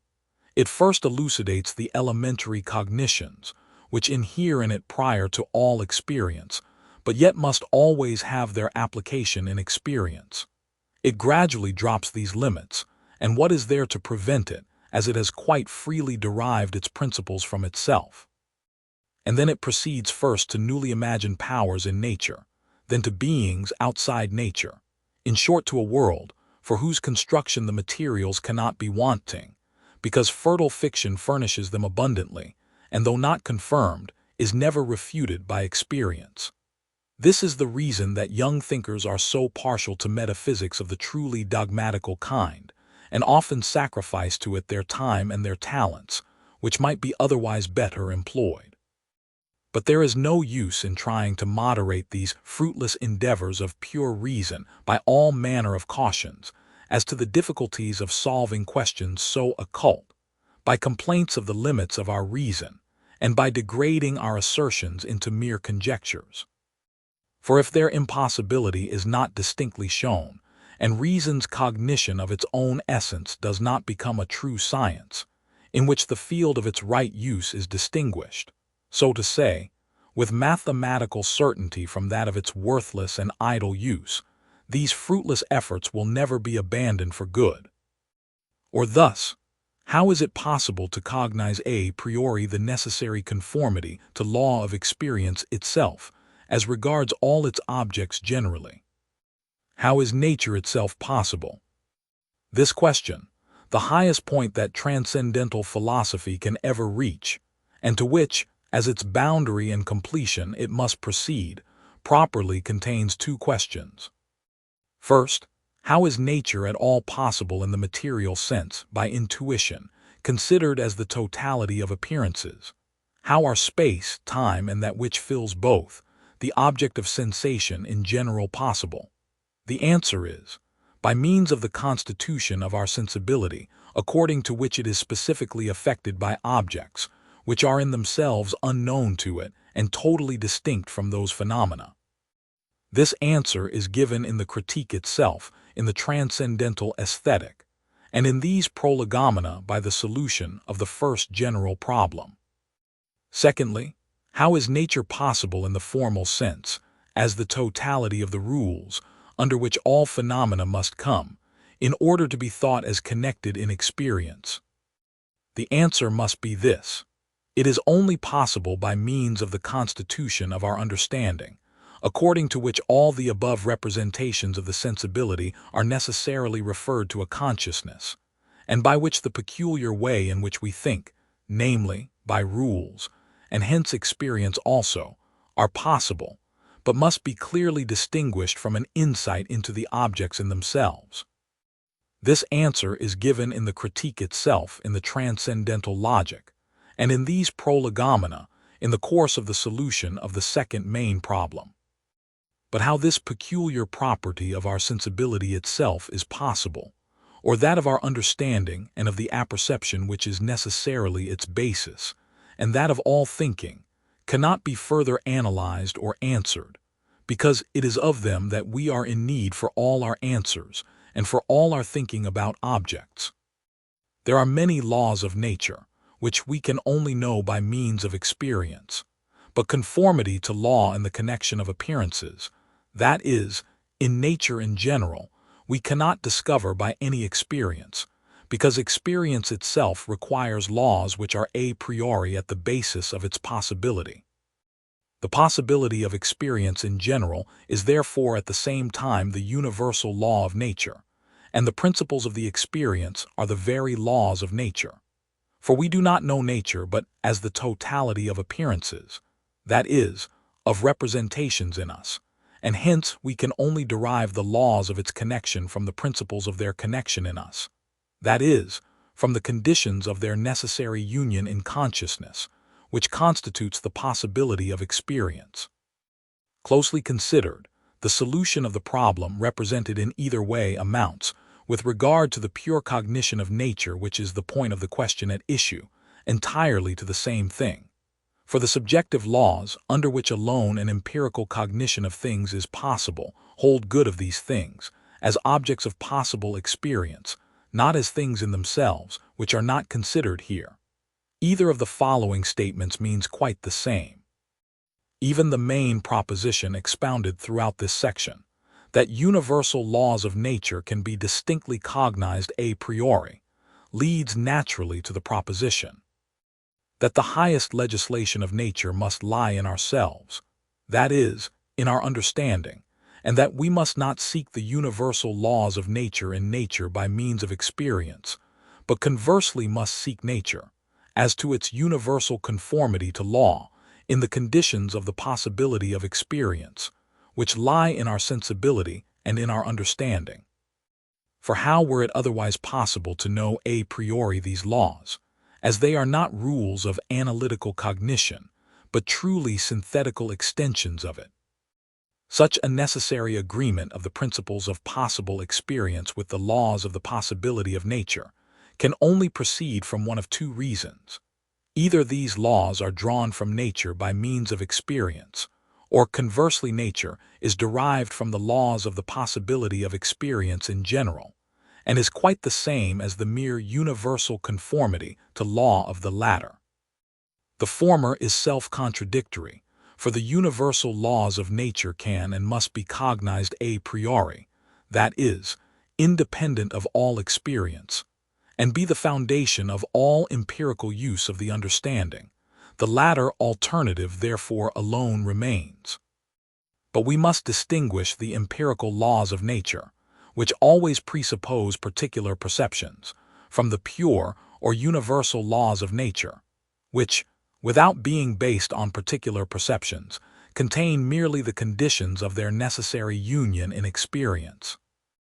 In relation to the latter, nature and possible experience are quite the same, and as the conformity to law here depends upon the necessary connection of appearances in experience, without which we cannot cognize any object whatever in the sensible world, consequently upon the original laws of the understanding, it seems at first strange, but is not the less certain to say.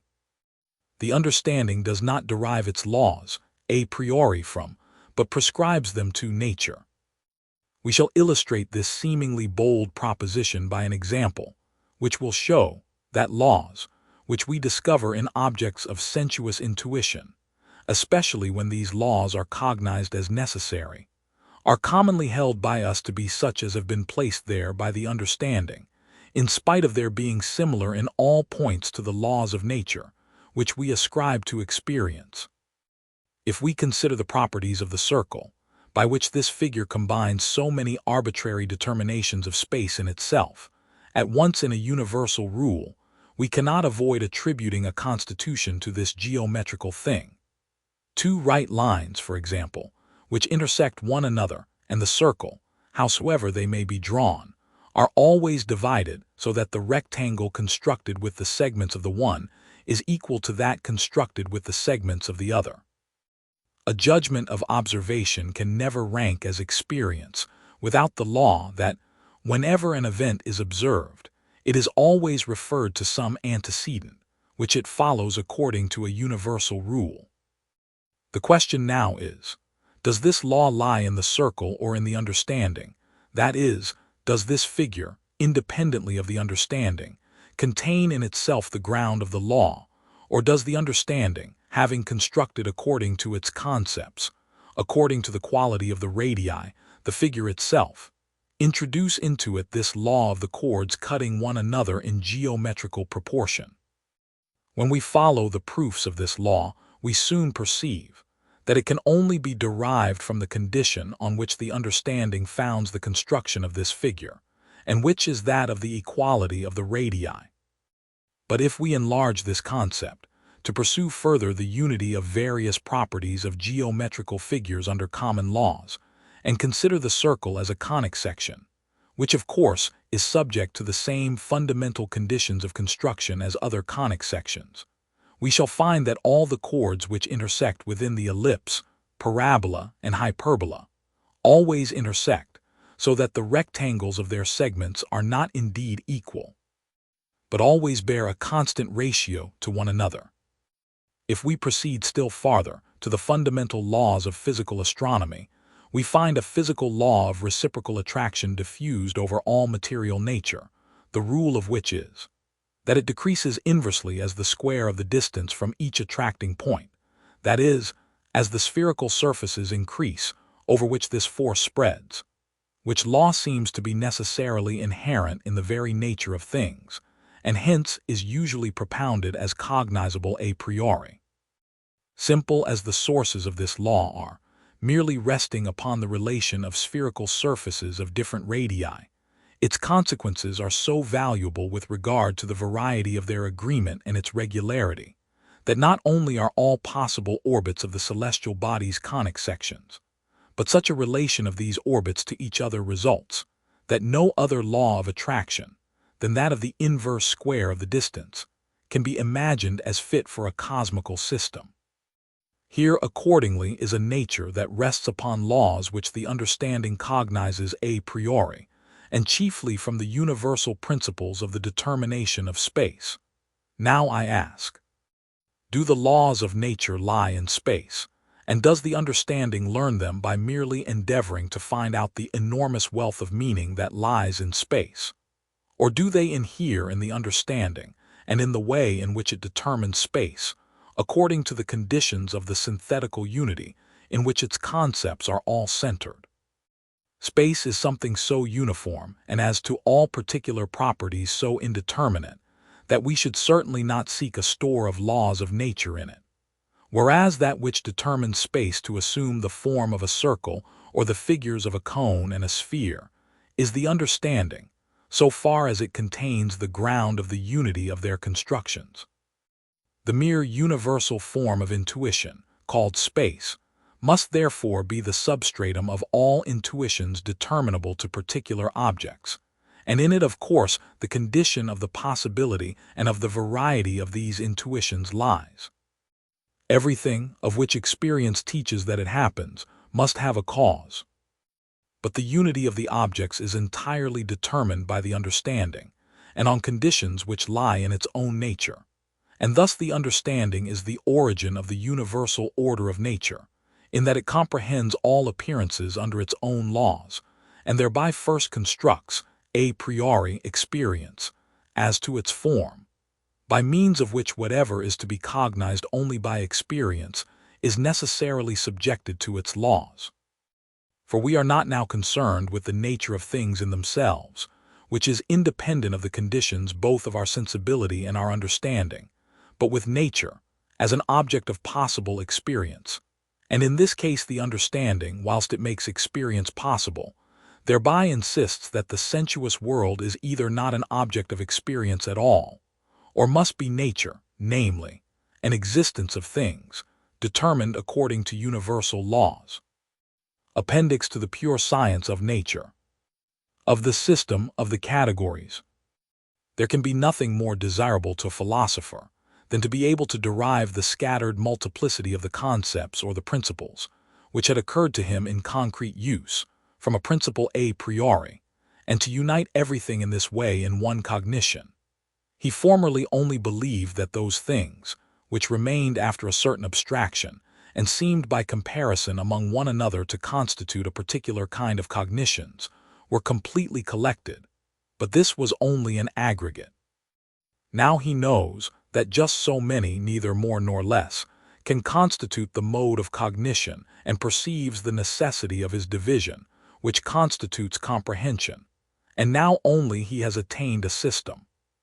To search in our daily cognition for the concepts, which do not rest upon particular experience, and yet occur in all cognition of experience, where they as it were constitute the mere form of connection, presupposes neither greater reflection nor deeper insight, than to detect in a language the rules of the actual use of words generally, and thus to collect elements for a grammar. In fact, both researches are very nearly related, even though we are not able to give a reason why each language has just this, and no other formal constitution, and still less why an exact number of such formal determinations in general are found in it. Aristotle collected 10 pure elementary concepts under the name of categories. To these, which are also called predicaments, he found himself obliged afterwards to add 5 post-predicaments, some of which, however, prius, simul, and modus, are contained in the former, but this random collection must be considered and commended as a mere hint for future inquirers, not as a regularly developed idea, and hence it has, in the present more advanced state of philosophy, been rejected as quite useless. It is, however, more commendable to choose the first formula, for we can a priori and previous to all given objects have a cognition of those conditions, on which alone experience is possible, but never of the laws to which things may in themselves be subject, without reference to possible experience. After long reflection on the pure elements of human knowledge, those which contain nothing empirical, I at last succeeded in distinguishing with certainty and in separating the pure elementary notions of the sensibility, space, and time from those of the understanding. Thus the seventh, eighth, and ninth categories had to be excluded from the old list. And the others were of no service to me, because there was no principle in them on which the understanding could be investigated, measured in its completion, and all the functions whence its pure concepts arise determined exhaustively and with precision. But in order to discover such a principle, I looked about for an act of the understanding which comprises all the rest, and is distinguished only by various modifications or phases, in reducing the multiplicity of representation to the unity of thinking in general. I found this act of the understanding to consist in judging. Here then the labors of the logicians were ready at hand, though not yet quite free from defects, and with this help I was enabled to exhibit a complete table of the pure functions of the understanding, which are however undetermined in regard to any object. I finally referred these functions of judging to objects in general, or rather to the condition of determining judgments as objectively valid, and so there arose the pure concepts of the understanding, concerning which I could make certain that these, and this exact number only, constitute our whole cognition of things from pure understanding. I was justified in calling them by their old name categories, while I reserved for myself the liberty of adding, under the title of predicables, a complete list of all the concepts deducible from them, by combinations whether among themselves, or with the pure form of the appearance, that is, space or time, or with its matter, so far as it is not yet empirically determined, namely, the object of sensation in general. As soon as a system of transcendental philosophy should be completed, with the construction of which I am engaged in the critique of pure reason itself. Now the essential point in this system of categories, which distinguishes it from the old rhapsodical collection without any principle, and for which alone it deserves to be considered as philosophy, consists in this: that by means of it the true significance of the pure concepts of the understanding and the condition of their use could be precisely determined.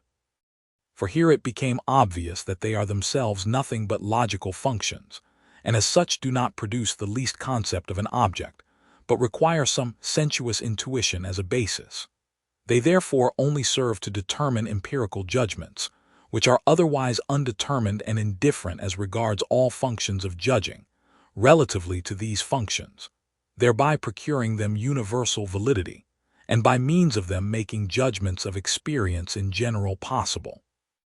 Such an insight into the nature of the categories, which limits them at the same time to the mere use of experience, never occurred either to their first author or to any of his successors.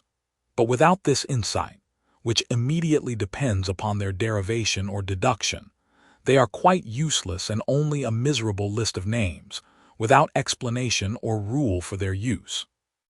We cannot therefore study the nature of things a priori otherwise than by investigating the conditions and the universal, though subjective, laws, under which alone such a cognition as experience, as to mere form, is possible, and we determine accordingly the possibility of things as objects of experience. Had the ancients ever conceived such a notion, doubtless the whole study of the pure rational knowledge, which under the name of metaphysics has for centuries spoiled many a sound mind, would have reached us in quite another shape, and would have enlightened the human understanding, instead of actually exhausting it in obscure and vain speculations, thereby rendering it unfit for true science. This system of categories makes all treatment of every object of pure reason itself systematic, and affords a direction or clue how and through what points of inquiry every metaphysical consideration must proceed, in order to be complete, for it exhausts all the possible movements, momenta, of the understanding, among which every concept must be classed. In like manner the table of principles has been formulated, the completeness of which we can only vouch for by the system of the categories. even in the division of the concepts, which must go beyond the physical application of the understanding. It is always the very same clue, which, as it must always be determined a priori by the same fixed points of the human understanding, always forms a closed circle. There is no doubt that the object of a pure conception either of the understanding or of reason, so far as it is to be estimated philosophically and on a priori principles, can in this way be completely cognized. I could not therefore omit to make use of this clue with regard to one of the most abstract ontological divisions, namely, the various distinctions of the notions of something and of nothing, and to construct accordingly, Critique of Pure Reason, page 207, a regular and necessary table of their divisions. And this system, like every other true one founded on a universal principle, shows its inestimable value in this, that it excludes all foreign concepts, which might otherwise intrude among the pure concepts of the understanding, and determines the place of every cognition. Those concepts, which under the name of concepts of reflection, have been likewise arranged in a table according to the clue of the categories, intrude, without having any privilege or title to be among the pure concepts of the understanding in ontology. They are concepts of connection, and thereby of the objects themselves, whereas the former are only concepts of a mere comparison of concepts already given, hence of quite another nature and use. By my systematic division they are saved from this confusion, but the value of my special table of the categories will be still more obvious when we separate the table of the transcendental concepts of reason from the concepts of the understanding. The latter being of quite another nature and origin, they must have quite another form than the former.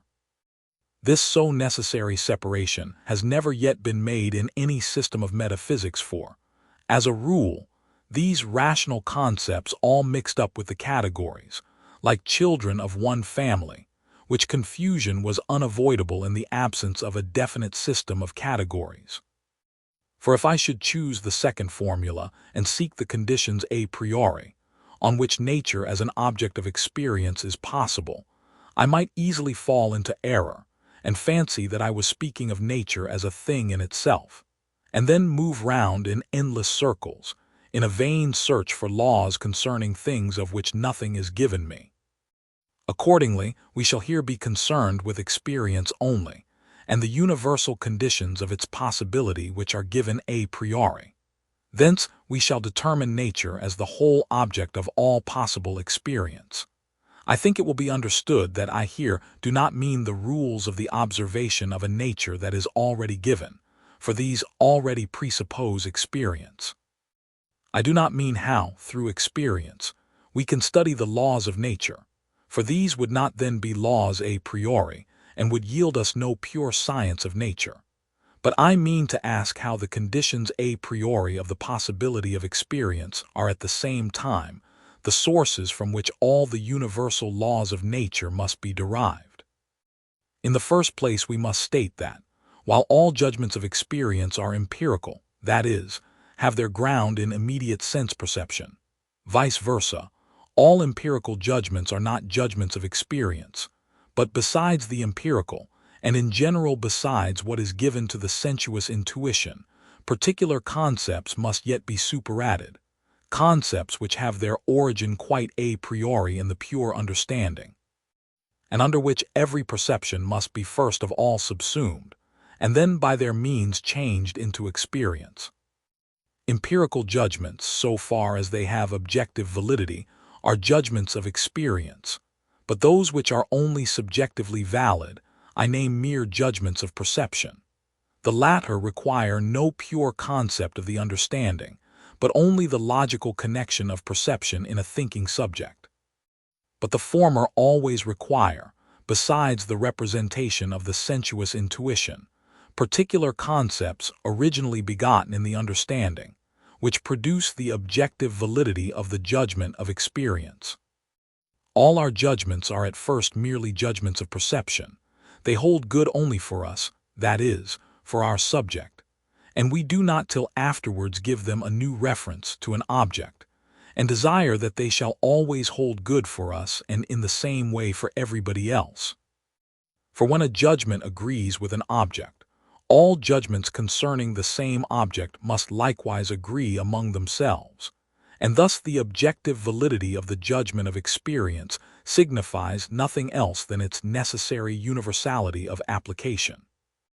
And conversely, when we have reason to consider a judgment necessarily universal, which never depends upon perception, but upon the pure concept of the understanding, under which the perception is subsumed, we must consider it objective also, that is, that it expresses not merely a reference of our perception to a subject, but a quality of the object. For there would be no reason for the judgments of other men necessarily agreeing with mine, if it were not the unity of the object to which they all refer, and with which they accord. Hence they must all agree with one another. Therefore objective validity and necessary universality, for everybody, are equivalent terms, and though we do not know the object in itself, yet when we consider a judgment as universal and also necessary, we understand it to have objective validity. By this judgment we cognize the object, though it remains unknown as it is in itself, by the universal and necessary connection of the given perceptions. As this is the case with all objects of sense, judgments of experience take their objective validity not from the immediate cognition of the object, which is impossible, but from the condition of universal validity in empirical judgments, which, as already said, never rests upon empirical, or, in short, sensuous conditions, but upon a pure concept of the understanding. The object always remains unknown in itself, but when by the concept of the understanding the connection of the representations of the object, which are given to our sensibility, is determined as universally valid, the object is determined by this relation, and it is the judgment that is objective. To illustrate the matter, when we say, the room is warm, sugar sweet, and wormwood bitter, we have only subjectively valid judgments. I do not at all expect that I or any other person shall always find it as I now do. Each of these sentences only expresses a relation of two sensations to the same subject, to myself, and that only in my present state of perception. Consequently, they are not valid of the object. Such are judgments of perception. Judgments of experience are of quite a different nature. What experience teaches me under certain circumstances, it must always teach me and everybody, and its validity is not limited to the subject nor to its state at a particular time. Hence, I pronounce all such judgments as being objectively valid. For instance, when I say the air is elastic, this judgment is as yet a judgment of perception only. I do nothing but refer two of my sensations to one another. But if I would have it called a judgment of experience, I require this connection to stand under a condition, which makes it universally valid. I desire, therefore, that I and everybody else should always connect necessarily the same perceptions under the same circumstances. We must consequently analyze experience in order to see what is contained in this product of the senses and of the understanding, and how the judgment of experience itself is possible. The foundation is the intuition of which I become conscious, that is, perception, which pertains merely to the senses. But in the next place, there are acts of judging which belong only to the understanding. But this judging may be twofold. First, I may merely compare perceptions and connect them in a particular state of my consciousness. Or secondly, I may connect them in consciousness generally. The former judgment is merely a judgment of perception and of subjective validity only. It is merely a connection of perceptions in my mental state without reference to the object. Hence it is not, as is commonly imagined, enough for experience to compare perceptions and to connect them in consciousness through judgment. There arises no universality and necessity, for which alone judgments can become objectively valid and be called experience. Quite another judgment, therefore, is required before perception can become experience. The given intuition must be subsumed under a concept, which determines the form of judging in general relatively to the intuition, connects its empirical consciousness in consciousness generally, and thereby procures universal validity for empirical judgments. A concept of this nature is a pure a priori concept of the understanding, which does nothing but determine for an intuition the general way in which it can be used for judgments. Let the concept be that of cause, then it determines the intuition which is subsumed under it, e.g., that of air, relative to judgments in general, namely, the concept of air serves with regard to its expansion in the relation of antecedent to consequent in a hypothetical judgment. The concept of cause, accordingly, is a pure concept of the understanding, which is totally disparate from all possible perception, and only serves to determine the representation subsumed under it, relatively to judgments in general, and so to make a universally valid judgment possible. Before, therefore, a judgment of perception can become a judgment of experience, it is requisite that the perception should be subsumed under some such a concept of the understanding. For instance, air ranks under the concept of causes, which determines our judgment about it in regard to its expansion as hypothetical. Thereby, the expansion of the air is represented not as merely belonging to the perception of the air in my present state, or in several states of mine, or in the state of perception of others, but as belonging to it necessarily. The judgment, the air is elastic, becomes universally valid, and a judgment of experience, only by certain judgments preceding it, which subsume the intuition of air under the concept of cause and effect, and they thereby determine the perceptions not merely as regards one another in me, but relatively to the form of judging in general, which is here hypothetical, and in this way they render the empirical judgment universally valid. If all our synthetical judgments are analyzed so far as they are objectively valid, it will be found that they never consist of mere intuitions connected only, as is commonly believed, by comparison into a judgment, but that they would be impossible were not a pure concept of the understanding superadded to the concepts abstracted from intuition, under which concept these latter are subsumed, and in this manner only combined into an objectively valid judgment. Even the judgments of pure mathematics in their simplest axioms are not exempt from this condition. The principle, a straight line is the shortest between 2 points, presupposes that the line is subsumed under the concept of quantity, which certainly is no mere intuition, but has its seat in the understanding alone, and serves to determine the intuition of the line, with regard to the judgments which may be made about it, relatively to their quantity, that is, to plurality as judicia plurativa. For under them it is understood that in a given intuition there is contained a plurality of homogeneous parts. To prove, then, the possibility of experience so far as it rests upon pure concepts of the understanding a priori, we must first represent what belongs to judgments in general and the various functions of the understanding. In a complete table for this, see the attachments to this audiobook. For the pure concepts of the understanding must run parallel to these functions, as such concepts are nothing more than concepts of intuitions in general, so far as these are determined by one or other of these functions of judging, in themselves, that is, necessarily and universally. Hereby also the a priori principles of the possibility of all experience, as of an objectively valid empirical cognition, will be precisely determined. For they are nothing but propositions by which all perception is, under certain universal conditions of intuition, subsumed under those pure concepts of the understanding. Logical table of judgments. 1. As to quantity, universal, particular, singular. 2. As to quality, affirmative, negative, infinite. 3. As to relation, categorical, hypothetical, disjunctive. 4. As to modality, problematical, assertorial, apodictical. Transcendental table of the pure concepts of the understanding. 1. As to quantity, unity the measure, plurality the quantity, totality the whole. 2. As to quality, reality, negation, limitation. 3. As to relation, substance, cause, community. 4. As to modality, possibility, existence, necessity. Pure physiological table of the universal principles of the science of nature. 1. Axioms of intuition. 2. Anticipations of perception.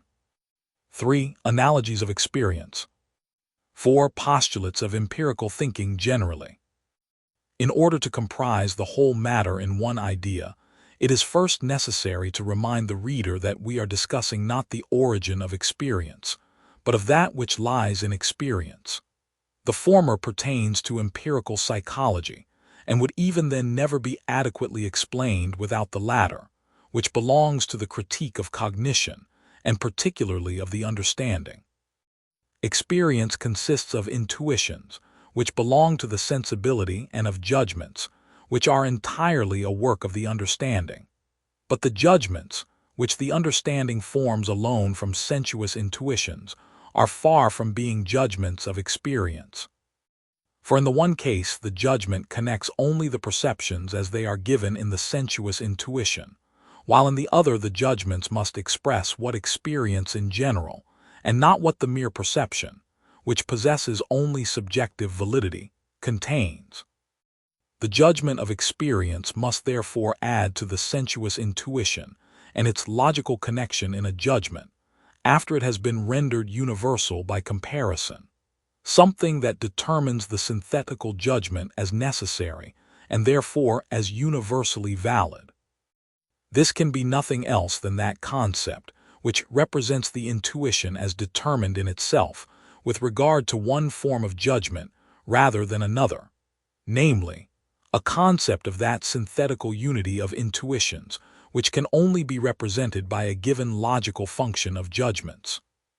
The sum of the matter is this: the business of the senses is to intuit, that of the understanding is to think, but thinking is uniting representations in one consciousness. This union originates either merely relative to the subject, and is accidental and subjective, or is absolute, and is necessary or objective. The union of representations in one consciousness is judgment. Thinking, therefore, is the same as judging or referring representations to judgments in general. Hence, judgments are either merely subjective, when representations are referred to a consciousness in one subject only, and united in it, or objective, when they are united in a consciousness generally, that is, necessarily. The logical functions of all judgments are but various modes of uniting representations in consciousness, but if they serve for concepts, they are concepts of their necessary union in a consciousness, and so principles of objectively valid judgments.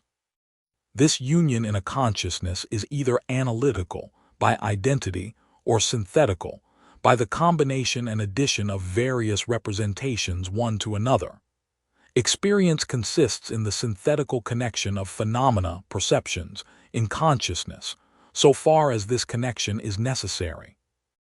Hence, the pure concepts of the understanding are those under which all perceptions must be subsumed, ere they can serve for judgments of experience, in which the synthetical unity of the perceptions is represented as necessary and universally valid. Judgments, when considered merely as the condition of the union of given representations in a consciousness, are rules. These rules, so far as they represent the union as necessary, are rules a priori, and so far as they cannot be deduced from higher rules, are fundamental principles. But in regard to the possibility of all experience, merely in relation to the form of thinking in it, no conditions of judgments of experience are higher than those which bring the phenomena, according to the various form of their intuition, under pure concepts of the understanding, and render the empirical judgment objectively valid. These concepts are therefore the a priori principles of possible experience. The principles of possible experience are then at the same time universal laws of nature, which can be cognized a priori. And thus the problem in our second question, how is the pure science of nature possible, is solved. For the system which is required for the form of a science is to be met with in perfection here, because, beyond the above-mentioned formal conditions of all judgments in general offered in logic, no others are possible, and these constitute a logical system. The concepts grounded thereupon, which contain the a priori conditions of all synthetical and necessary judgments, accordingly constitute a transcendental system. Finally, the principles, by means of which all phenomena are subsumed under these concepts, constitute a physical system, that is, a system of nature which precedes all empirical cognition of nature, makes it even possible, and hence may in strictness be denominated the universal and pure science of nature. The first one of the physiological principles subsumes all phenomena, as intuitions in space and time, under the concept of quantity, and is so far a principle of the application of mathematics to experience. The second one subsumes the empirical element, namely, sensation, which denotes the real in intuitions, not indeed directly under the concept of quantity, because sensation is not an intuition that contains either space or time, though it places the respective object into both. But still there is between reality, sense representation, and the zero or total void of intuition in time, a difference which has a quantity. For between every given degree of light and of darkness, between every degree of heat and of absolute cold, between every degree of weight and of absolute lightness, between every degree of occupied space and of totally void space, diminishing degrees can be conceived, in the same manner as between consciousness and total unconsciousness, the darkness of a psychological blank, ever diminishing degrees obtain. Hence there is no perception that can prove an absolute absence of it. For instance, no psychological darkness that cannot be considered as a kind of consciousness. This occurs in all cases of sensation, and so the understanding can anticipate even sensations, which constitute the peculiar quality of empirical representations, appearances, by means of the principle, that they all have, consequently that what is real in all phenomena has a degree. Here is the second application of mathematics, mathesis intensorum, to the science of nature. Anent the relation of appearances merely with a view to their existence, the determination is not mathematical but dynamical, and can never be objectively valid, consequently never fit for experience, if it does not come under a priori principles by which the cognition of experience relative to appearances becomes even possible. Hence appearances must be subsumed under the concept of substance, which is the foundation of all determination of existence, as a concept of the thing itself. Or secondly, so far as a succession is found among phenomena, that is, an event, under the concept of an effect with reference to cause. Or lastly, so far as coexistence is to be known objectively, that is, by a judgment of experience, under the concept of community, action, and reaction. Thus a priori principles form the basis of objectively valid, though empirical judgments, that is, of the possibility of experience so far as it must connect objects as existing in nature. These principles are the proper laws of nature, which may be termed dynamical. Finally, the cognition of the agreement and connection, not only of appearances among themselves in experience, but of their relation to experience in general, belongs to the judgments of experience. This relation contains either their agreement with the formal conditions, which the understanding cognizes, or their coherence with the materials of the senses and of perception, or combines both into one concept.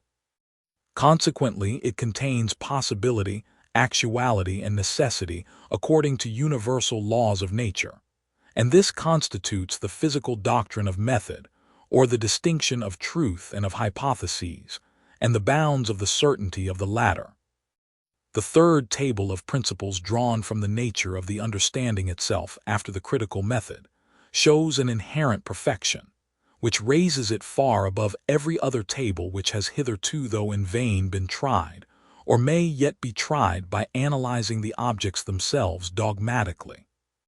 It exhibits all synthetical a priori principles completely and according to one principle, namely, the faculty of judging in general, constituting the essence of experience as regards the understanding, so that we can be certain that there are no more such principles, a satisfaction such as can never be attained by the dogmatical method. Yet is this not all? There is a still greater merit in it.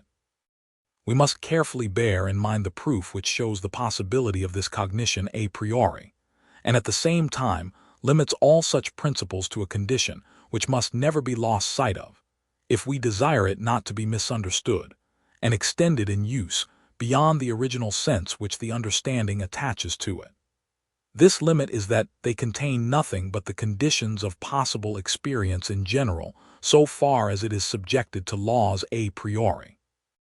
Consequently, I do not say that things in themselves possess a quantity, that their actuality possesses a degree, their existence a connection of accidents in a substance, etc. This nobody can prove, because such a synthetical connection from mere concepts, without any reference to sensuous intuition on the one side, or connection of it in a possible experience on the other, is absolutely impossible. The essential limitation of the concepts in these principles, then, is that all things stand necessarily a priori under the aforementioned conditions, as objects of experience only. Hence there follows, secondly, a specifically peculiar mode of proof of these principles. They are not directly referred to appearances and to their relations, but to the possibility of experience, of which appearances constitute the matter only, not the form. Thus they are referred to objectively and universally valid synthetical propositions, in which we distinguish judgments of experience from those of perception. This takes place because appearances, as mere intuitions, occupying a part of space and time, come under the concept of quantity, which unites their multiplicity a priori according to rules synthetically. Again, so far as the perception contains, besides intuition, sensibility, and between the latter and nothing, that is, the total disappearance of sensibility, there is an ever-decreasing transition.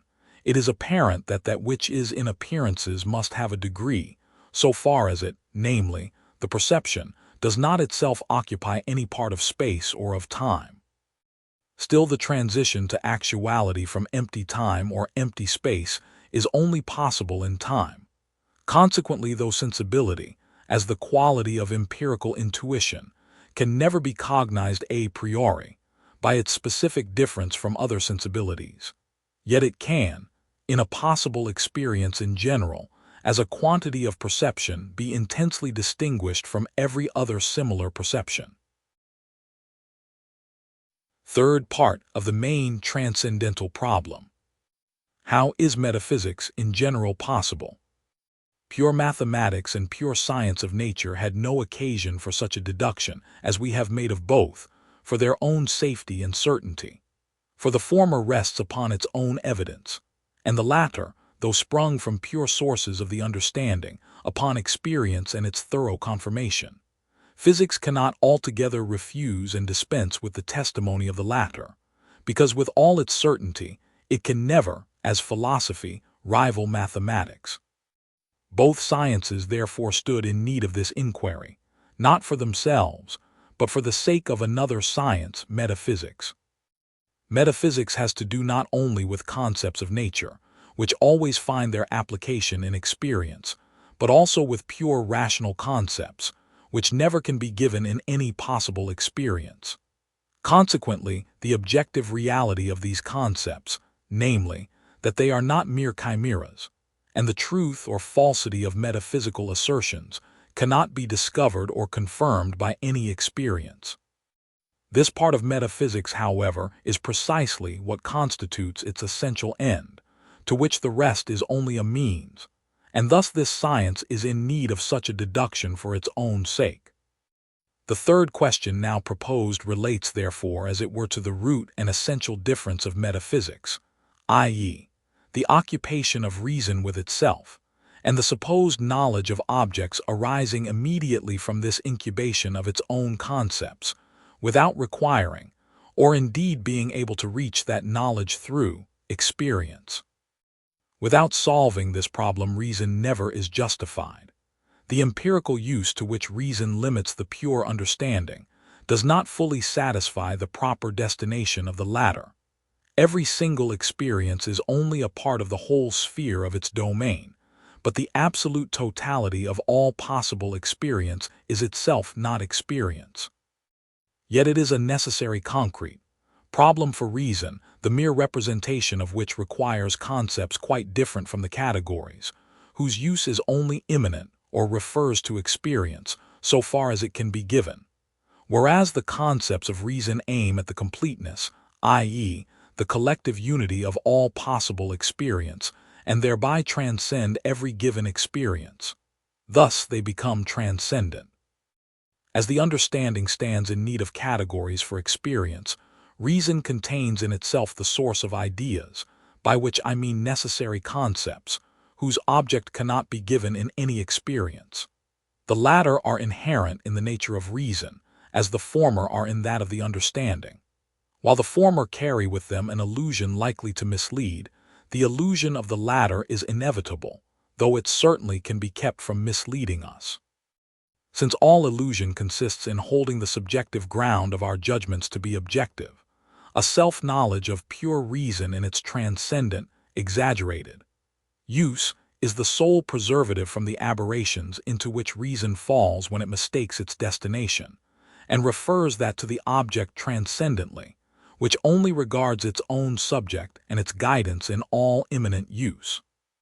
The distinction of ideas, that is, of pure concepts of reason from categories or pure concepts of the understanding, as cognitions of a quite distinct species, origin, and use, is so important a point in founding a science which is to contain the system of all these a priori cognitions, that without this distinction metaphysics is absolutely impossible, or is at best a random, bungling attempt to build a castle in the air without a knowledge of the materials or of their fitness for any purpose.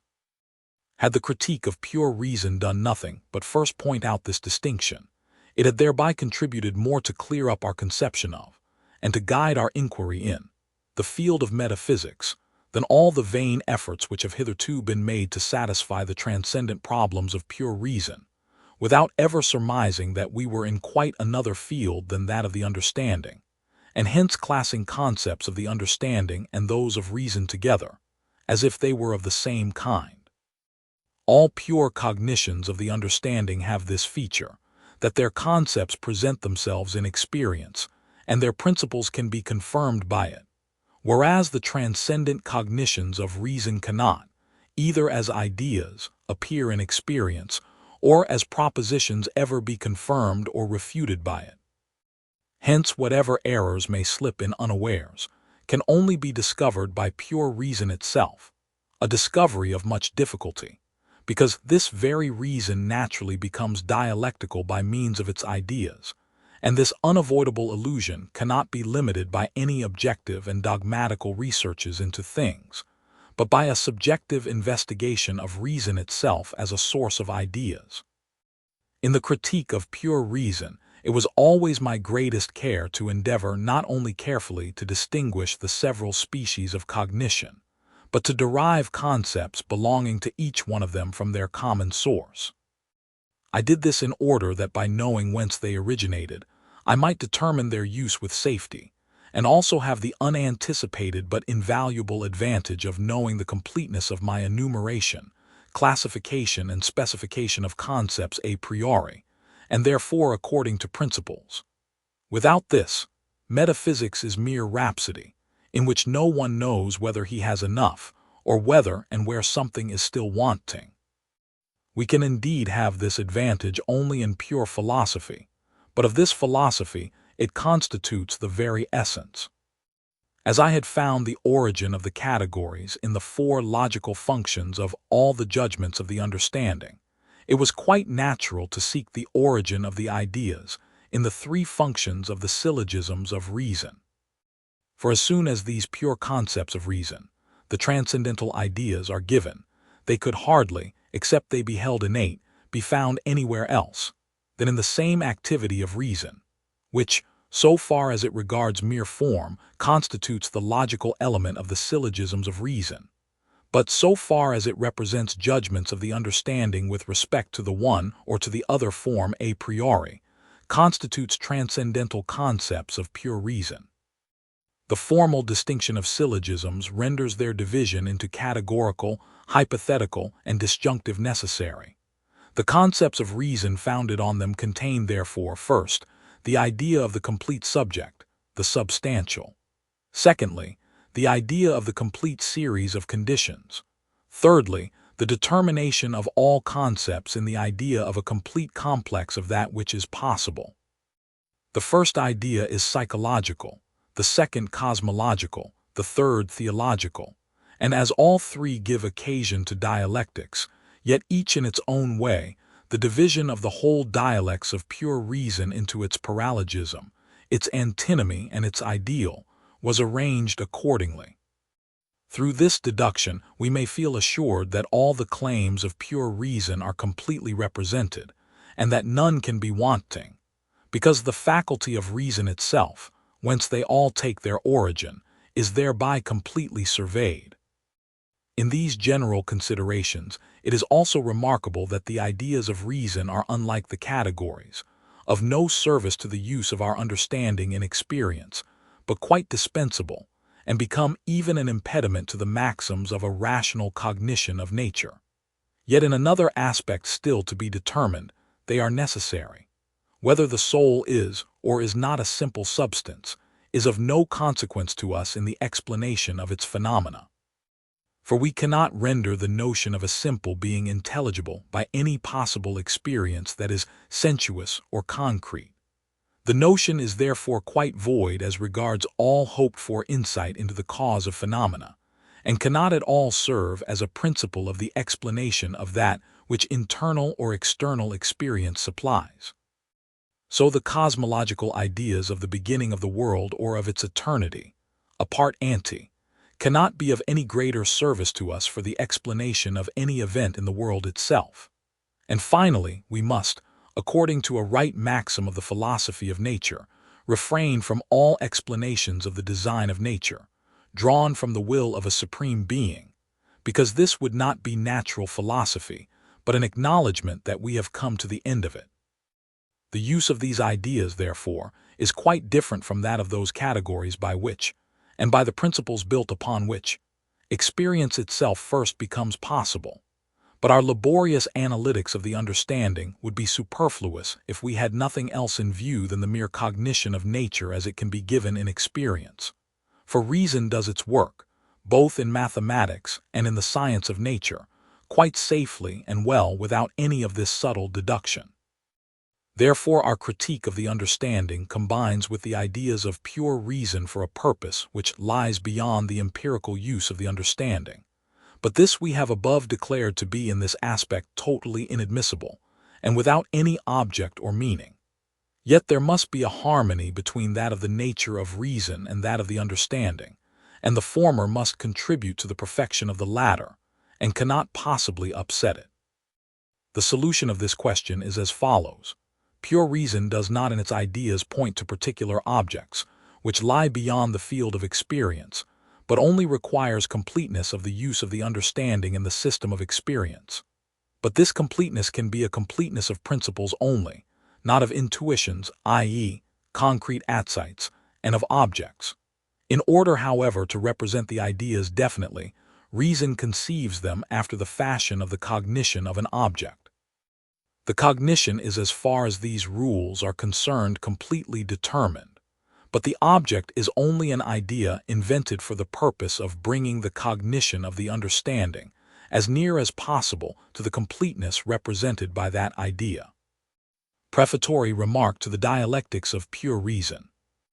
We have above shown that the purity of the categories from all admixture of sensuous determinations may mislead reason into extending their use, quite beyond all experience, to things in themselves, though as these categories themselves find no intuition which can give them meaning or sense in concreto, they, as mere logical functions, can represent a thing in general, but not give by themselves alone a determinate concept of anything.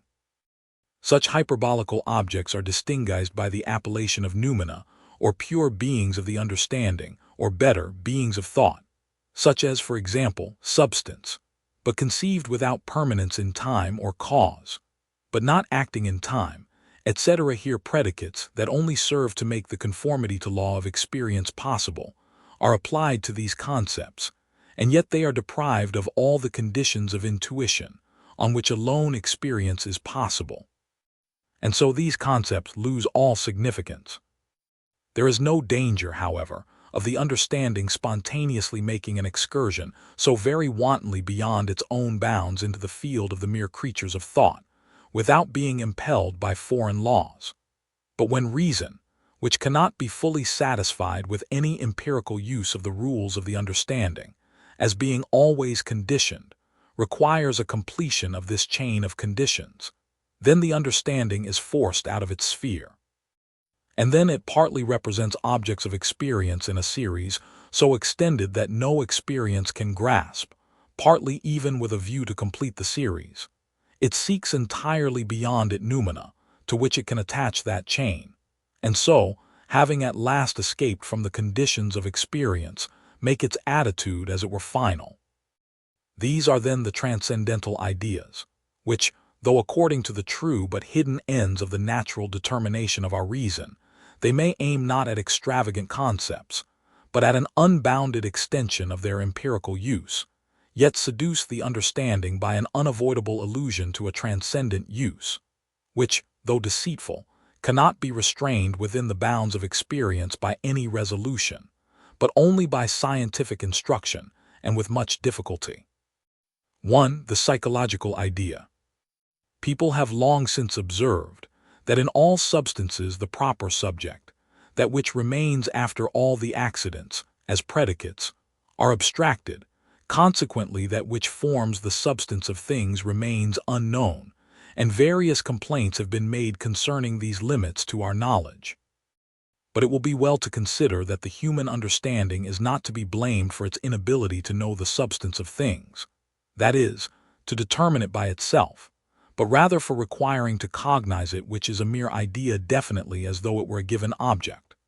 Pure reason requires us to seek for every predicate of a thing its proper subject, and for this subject, which is itself necessarily nothing but a predicate, its subject, and so on indefinitely, or as far as we can reach. But hence it follows that we must not hold anything at which we can arrive to be an ultimate subject, and that substance itself never can be thought by our understanding, however deep we may penetrate, even if all nature were unveiled to us. For the specific nature of our understanding consists in thinking everything discursively, that is, representing it by concepts, and so by mere predicates, to which therefore the absolute subject must always be wanting. Hence all the real properties by which we cognize bodies are mere accidents, not excepting impenetrability, which we can only represent to ourselves as the effect of a power of which the subject is unknown to us. Now we appear to have this substance in the consciousness of ourselves, in the thinking subject, and indeed in an immediate intuition, for all the predicates of an internal sense refer to the ego as a subject, and I cannot conceive myself as the predicate of any other subject. Hence completeness in the reference of the given concepts as predicates to a subject, not merely an idea, but an object, that is, the absolute subject itself, seems to be given in experience. But this expectation is disappointed, for the ego is not a concept, but only the indication of the object of the internal sense, so far as we cognize it by no further predicate. Consequently, it cannot be in itself a predicate of any other thing, but just as little can it be a determinate concept of an absolute subject, but is, as in all other cases, only the reference of the internal phenomena to their unknown subject. Yet this idea, which serves very well as a regulative principle, totally to destroy all materialistic explanations of the internal phenomena of the soul, occasions, by a very natural misunderstanding, a very specious argument, which, from this supposed cognition of the substance of our thinking being, infers its nature, so far as the knowledge of it falls quite without the complex of experience. But though we may call this thinking self, the soul substance, as being the ultimate subject of thinking which cannot be further represented as the predicate of another thing, it remains quite empty and without significance, if permanence, the quality which renders the concept of substances in experience fruitful, cannot be proved of it. But permanence can never be proved of the concept of a substance, as a thing in itself, but for the purposes of experience only. This is sufficiently shown by the first analogy of experience, and whoever will not yield to this proof may try for himself whether he can succeed in proving, from the concept of a subject which does not exist itself as the predicate of another thing, that its existence is thoroughly permanent, and that it cannot either in itself or by any natural cause originate or be annihilated. These synthetical a priori propositions can never be proved in themselves, but only in reference to things as objects of possible experience. If therefore from the concept of the soul as a substance we would infer its permanence, this can hold good as regards possible experience only, not of the soul as a thing in itself and beyond all possible experience. But life is the subjective condition of all our possible experience. Consequently, we can only infer the permanence of the soul in life. For the death of man is the end of all experience which concerns the soul as an object of experience, except the contrary be proved, which is the very question in hand. The permanence of the soul can therefore only be proved, and no one cares for that, during the life of man, but not, as we desire to do, after death. And for this general reason, that the concept of substance, so far as it is to be considered necessarily combined with the concept of permanence, can be so combined only according to the principles of possible experience, and therefore for the purposes of experience only. That there is something real without us which not only corresponds, but must correspond to our external perceptions, can likewise be proved to be not a connection of things in themselves, but for the sake of experience. This means that there is something empirical, i.e., some phenomenon in space without us, that admits of a satisfactory proof, for we have nothing to do with other objects than those which belong to possible experience, because objects which cannot be given us in any experience do not exist for us. Empirically without me is that which appears in space, and space, together with all the phenomena which it contains, belongs to the representations, whose connection according to laws of experience proves their objective truth, just as the connection of the phenomena of the internal sense proves the actuality of my soul as an object of the internal sense. By means of external experience I am conscious of the actuality of bodies, as external phenomena in space, in the same manner as by means of the internal experience I am conscious of the existence of my soul in time, but this soul is only cognized as an object of the internal sense by phenomena that constitute an internal state, and of which the essence in itself, which forms the basis of these phenomena, is unknown. Cartesian idealism therefore does nothing but distinguish external experience from dreaming, and the conformity to law as a criterion of its truth of the former, from the irregularity and the false illusion of the latter. In both it presupposes space and time as conditions of the existence of objects, and it only inquires whether the objects of the external senses, which we when awake put in space, are as actually to be found in it, as the object of the internal sense, the soul, is in time. That is, whether experience carries with it sure criteria to distinguish it from imagination. This doubt, however, may be easily disposed of, and we always do so in common life by investigating the connection of phenomena in both space and time according to universal laws of experience, and we cannot doubt, when the representation of external things throughout agrees therewith, that they constitute truthful experience. Material idealism, in which phenomena are considered as such only according to their connection in experience, may accordingly be very easily refuted, and it is just as sure in experience that bodies exist without us in space, as that I myself exist according to the representation of the internal sense in time, for the notion without us only signifies existence in space. However, as the ego in the proposition, I am, means not only the object of internal intuition in time, but the subject of consciousness, just as body means not only external intuition in space, but the thing in itself which is the basis of this phenomenon, As this is the case, the question whether bodies as phenomena of the external sense exist as bodies apart from my thoughts may without any hesitation be denied in nature. But the question whether I myself as a phenomenon of the internal sense, the soul according to empirical psychology, exist apart from my faculty of representation in time, is an exactly similar inquiry, and must likewise be answered in the negative. And in this manner everything, when it is reduced to its true meaning, is decided and certain. The formal, which I have also called transcendental, actually abolishes the material or Cartesian idealism. For if space be nothing but a form of my sensibility, it is as a representation in me just as actual as I myself am, and nothing but the empirical truth of the representations in it remains for consideration.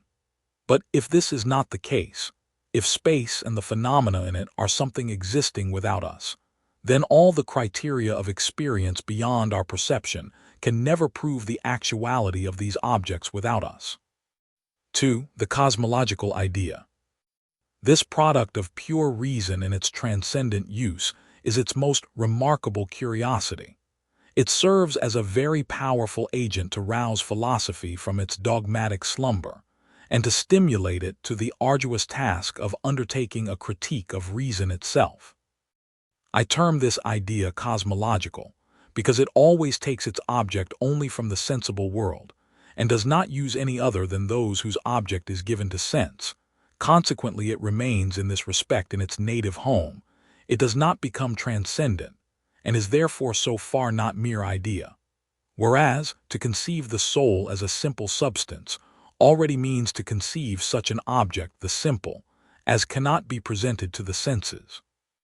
Yet the cosmological idea extends the connection of the conditioned with its condition, whether the connection is mathematical or dynamical, so far that experience never can keep up with it. It is therefore with regard to this point always an idea, whose object never can be adequately given in any experience. In the first place, the use of a system of categories becomes here so obvious and unmistakable that even if there were not several other proofs of it, this alone would sufficiently prove it indispensable in the system of pure reason. There are only 4 such transcendent ideas, as there are so many classes of categories, in each of which, however, they refer only to the absolute completeness of the series of the conditions for a given condition. In analogy to these cosmological ideas, there are only 4 kinds of dialectical assertions of pure reason, which, as they are dialectical, thereby prove that to each of them, on equally specious principles of pure reason, a contradictory assertion stands opposed. As all the metaphysical art of the most subtle distinction cannot prevent this opposition, it compels the philosopher to recur to the first sources of pure reason itself. This antinomy, not arbitrarily invented, but founded in the nature of human reason, and hence unavoidable and never ceasing, contains the following 4 theses together with their antitheses. 1. Thesis. The world has, as to time and space, a beginning limit. Antithesis. The world is, as to time and space, infinite. 2. Thesis. Everything in the world consists of elements that are simple. Antithesis. There is nothing simple, but everything is composite. 3. Thesis.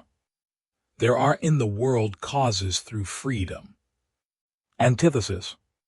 There is no liberty, but all is nature. 4. Thesis. In the series of the world causes, there is some necessary being. Antithesis. There is nothing necessary in the world, but in this series all is incidental. Here is the most singular phenomenon of human reason, no other instance of which can be shown in any other use.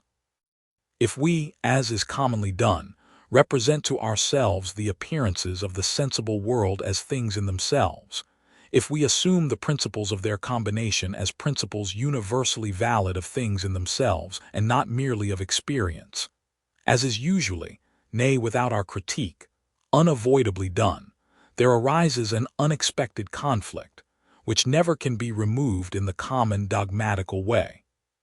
Because the thesis, as well as the antithesis, can be shown by equally clear, evident, and irresistible proofs. For I pledge myself as to the correctness of all these proofs, and reason therefore perceives that it is divided with itself, a state at which the skeptic rejoices, but which must make the critical philosopher pause and feel ill at ease.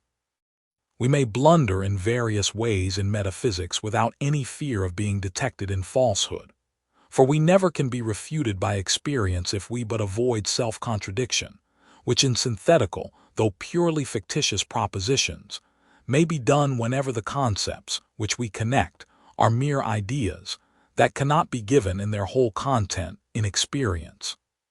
For how can we make out by experience whether the world is from eternity or had a beginning, whether matter is infinitely divisible or consists of simple parts?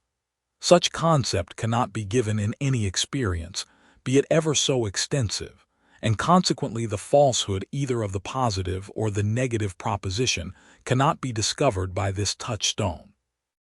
The only possible way in which reason could have revealed unintentionally its secret dialectics, falsely announced as dogmatics, would be when it were made to ground an assertion upon a universally admitted principle, and to deduce the exact contrary with the greatest accuracy of inference from another which is equally granted.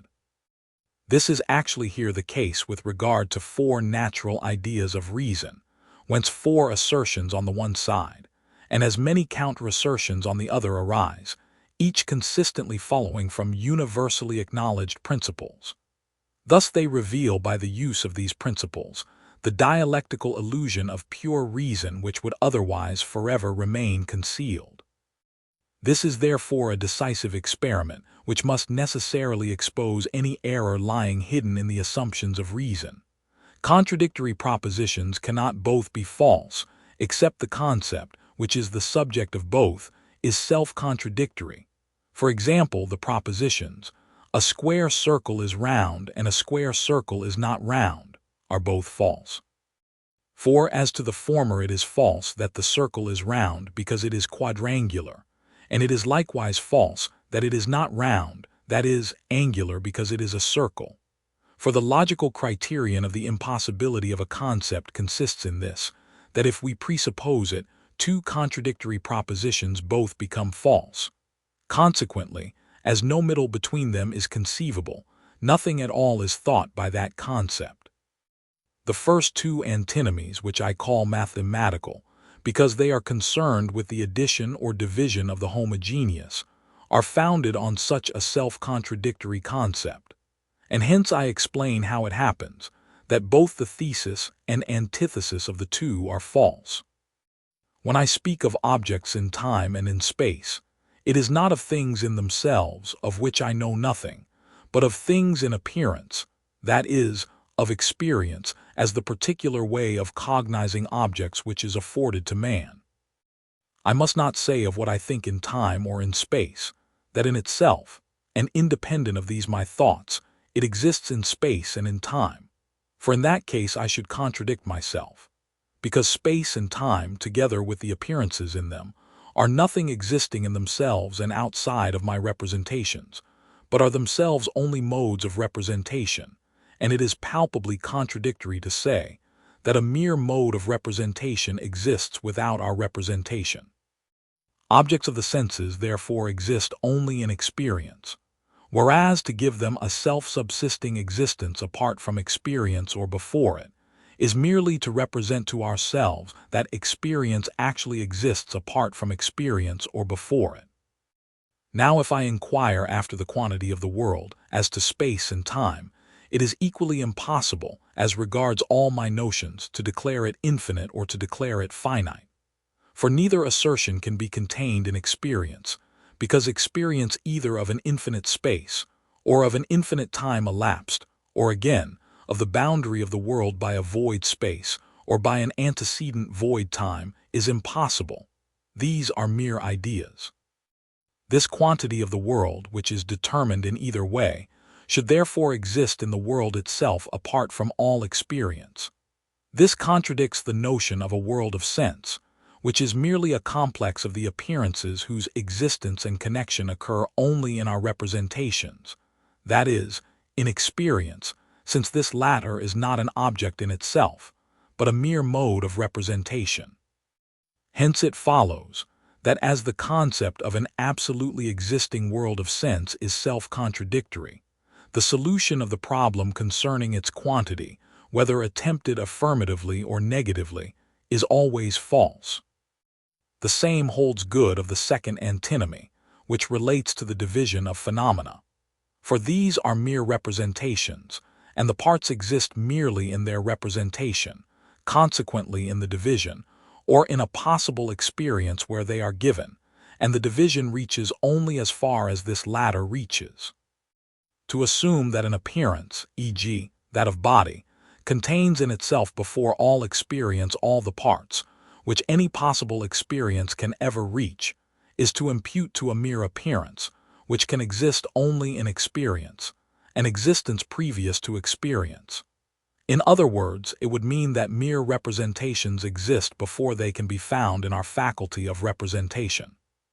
Such an assertion is self-contradictory, as also every solution of our misunderstood problem, whether we maintain that bodies in themselves consist of an infinite number of parts, or of a finite number of simple parts.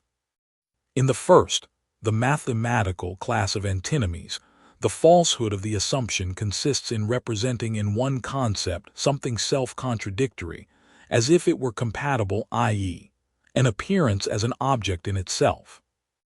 But as to the second, the dynamical class of antinomies, the falsehood of the representation consists in representing as contradictory what is compatible, so that, as in the former case, the opposed assertions are both false. In this case, on the other hand, where they are opposed to one another by mere misunderstanding, they may both be true. Any mathematical connection necessarily presupposes homogeneity of what is connected in the concept of magnitude, while the dynamical one by no means requires the same.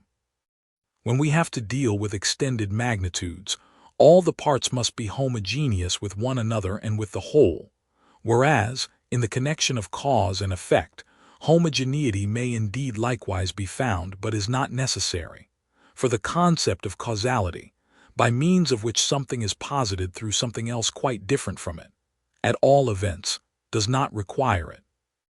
If the objects of the world of sense are taken for things in themselves, and the above laws of nature for the laws of things in themselves, the contradiction would be unavoidable. So also, if the subject of freedom were, like other objects, represented as mere appearance, the contradiction would be just as unavoidable, for the same predicate would at once be affirmed and denied of the same kind of object in the same sense. But if natural necessity is referred merely to appearances, and freedom merely to things in themselves, no contradiction arises, if we at once assume, or admit both kinds of causality, however difficult or impossible it may be to make the latter kind conceivable. As appearance, every effect is an event, or something that happens in time. It must, according to the universal law of nature, be preceded by a determination of the causality of its cause, a state, which follows according to a constant law. But this determination of the cause as causality must likewise be something that takes place or happens. The cause must have begun to act, otherwise no succession between it and the effect could be conceived. Otherwise the effect, as well as the causality of the cause, would have always existed. Therefore the determination of the cause to act must also have originated among appearances, and must consequently, as well as its effect, be an event, which must again have its cause, and so on. Hence natural necessity must be the condition on which effective causes are determined.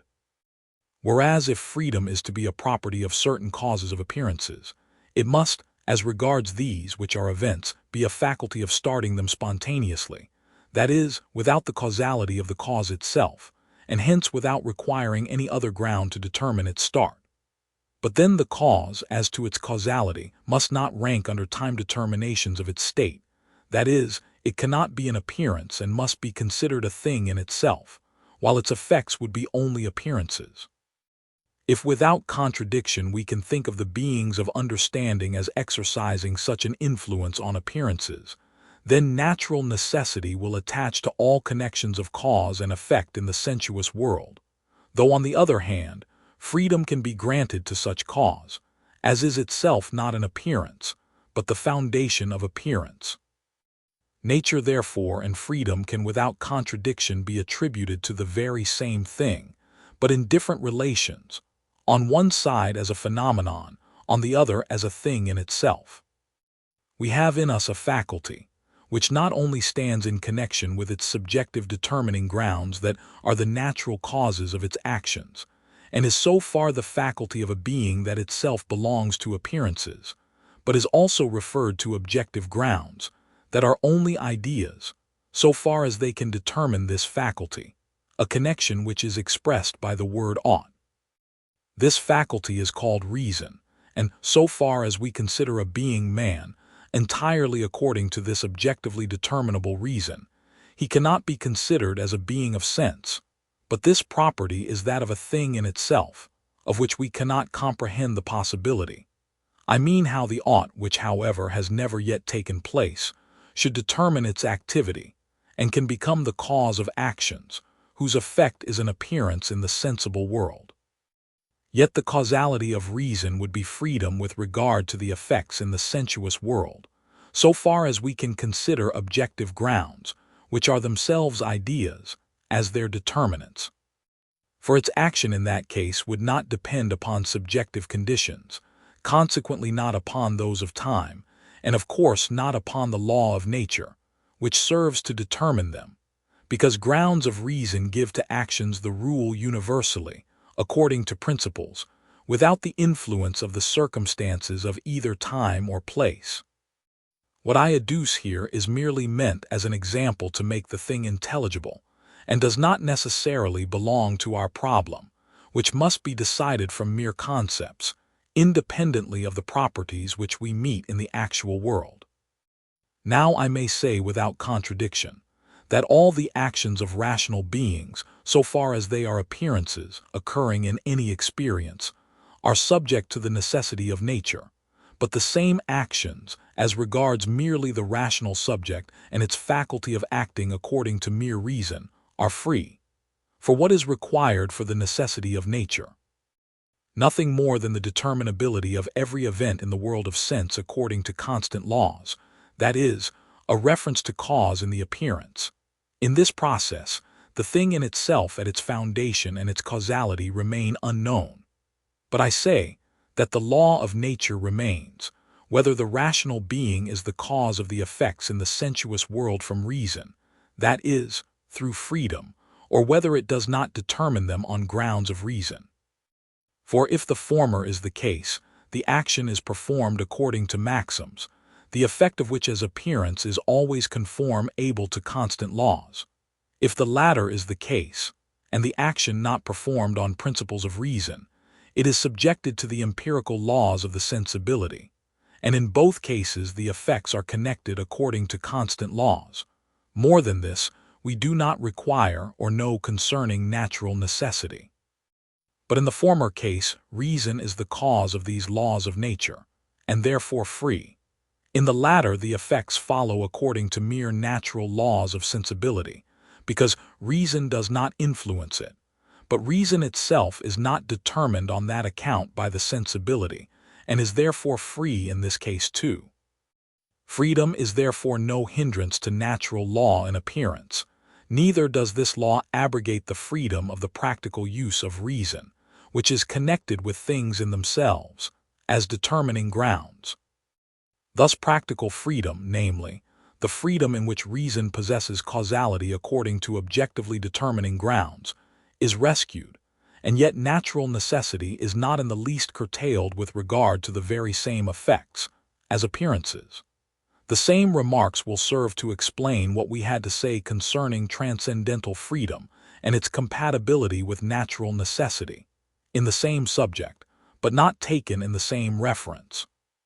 For as to this, every beginning of the action of a being from objective causes regarded as determining grounds is always a first start, though the same action is in the series of appearances only a subordinate start, which must be preceded by a state of the cause, which determines it, and is itself determined in the same manner by another immediately preceding. Thus we are able, in rational beings, or in beings generally, so far as their causality is determined in them as things in themselves, to imagine a faculty of beginning from itself a series of states, without falling into contradiction with the laws of nature. For the relation of the action to objective grounds of reason is not a time relation. In this case, that which determines the causality does not precede in time the action, because such determining grounds represent not a reference to objects of sense, e.g., to causes in the appearances, but to determining causes, as things in themselves, which do not rank under conditions of time. And in this way the action, with regard to the causality of reason, can be considered as a first start in respect to the series of appearances, and yet also as a merely subordinate beginning. We may therefore without contradiction consider it in the former aspect as free, but in the latter in so far as it is merely appearance, as subject to natural necessity. As to the fourth antinomy, it is solved in the same way as the conflict of reason with itself in the third. For provided the cause in the appearance is distinguished from the cause of the appearance, so far as it can be thought as a thing in itself, both propositions are perfectly reconcilable. The one, that there is nowhere in the sensuous world a cause, according to similar laws of causality, whose existence is absolutely necessary. The other, that this world is nevertheless connected with a necessary being as its cause, but of another kind and according to another law. The incompatibility of these propositions entirely rests upon the mistake of extending what is valid merely of appearances to things in themselves, and in general confusing both in one concept. This then is the proposition, and this the solution of the whole antinomy, in which reason finds itself involved in the application of its principles to the sensible world. The former alone, the mere proposition, would be a considerable service in the cause of our knowledge of human reason, even though the solution might fail to fully satisfy the reader, who has here to combat a natural illusion, which has been but recently exposed to him, and which he had hitherto always regarded as genuine. For one result at least is unavoidable, as it is quite impossible to prevent this conflict of reason with itself, so long as the objects of the sensible world are taken for things in themselves, and not for mere appearances, which they are in fact. The reader is thereby compelled to examine over again the deduction of all our a priori cognition, and the proof which I have given of my deduction, in order to come to a decision on the question. This is all I require at present, for when in this occupation he shall have thought himself deep enough into the nature of pure reason, those concepts by which alone the solution of the conflict of reason is possible will become sufficiently familiar to him. Without this preparation, I cannot expect an unreserved assent even from the most attentive reader. 3. The theological idea. The third transcendental idea, which affords matter for the most important, but, if pursued only speculatively, transcendent and thereby dialectical use of reason, is the ideal of pure reason. Reason in this case does not, as with the psychological and the cosmological ideas, begin from experience, and err by exaggerating its grounds, in striving to attain, if possible, the absolute completeness of their series. It rather totally breaks with experience, and from mere concepts of what constitutes the absolute completeness of a thing in general, consequently by means of the idea of a most perfect primal being, it proceeds to determine the possibility, and therefore the actuality of all other things.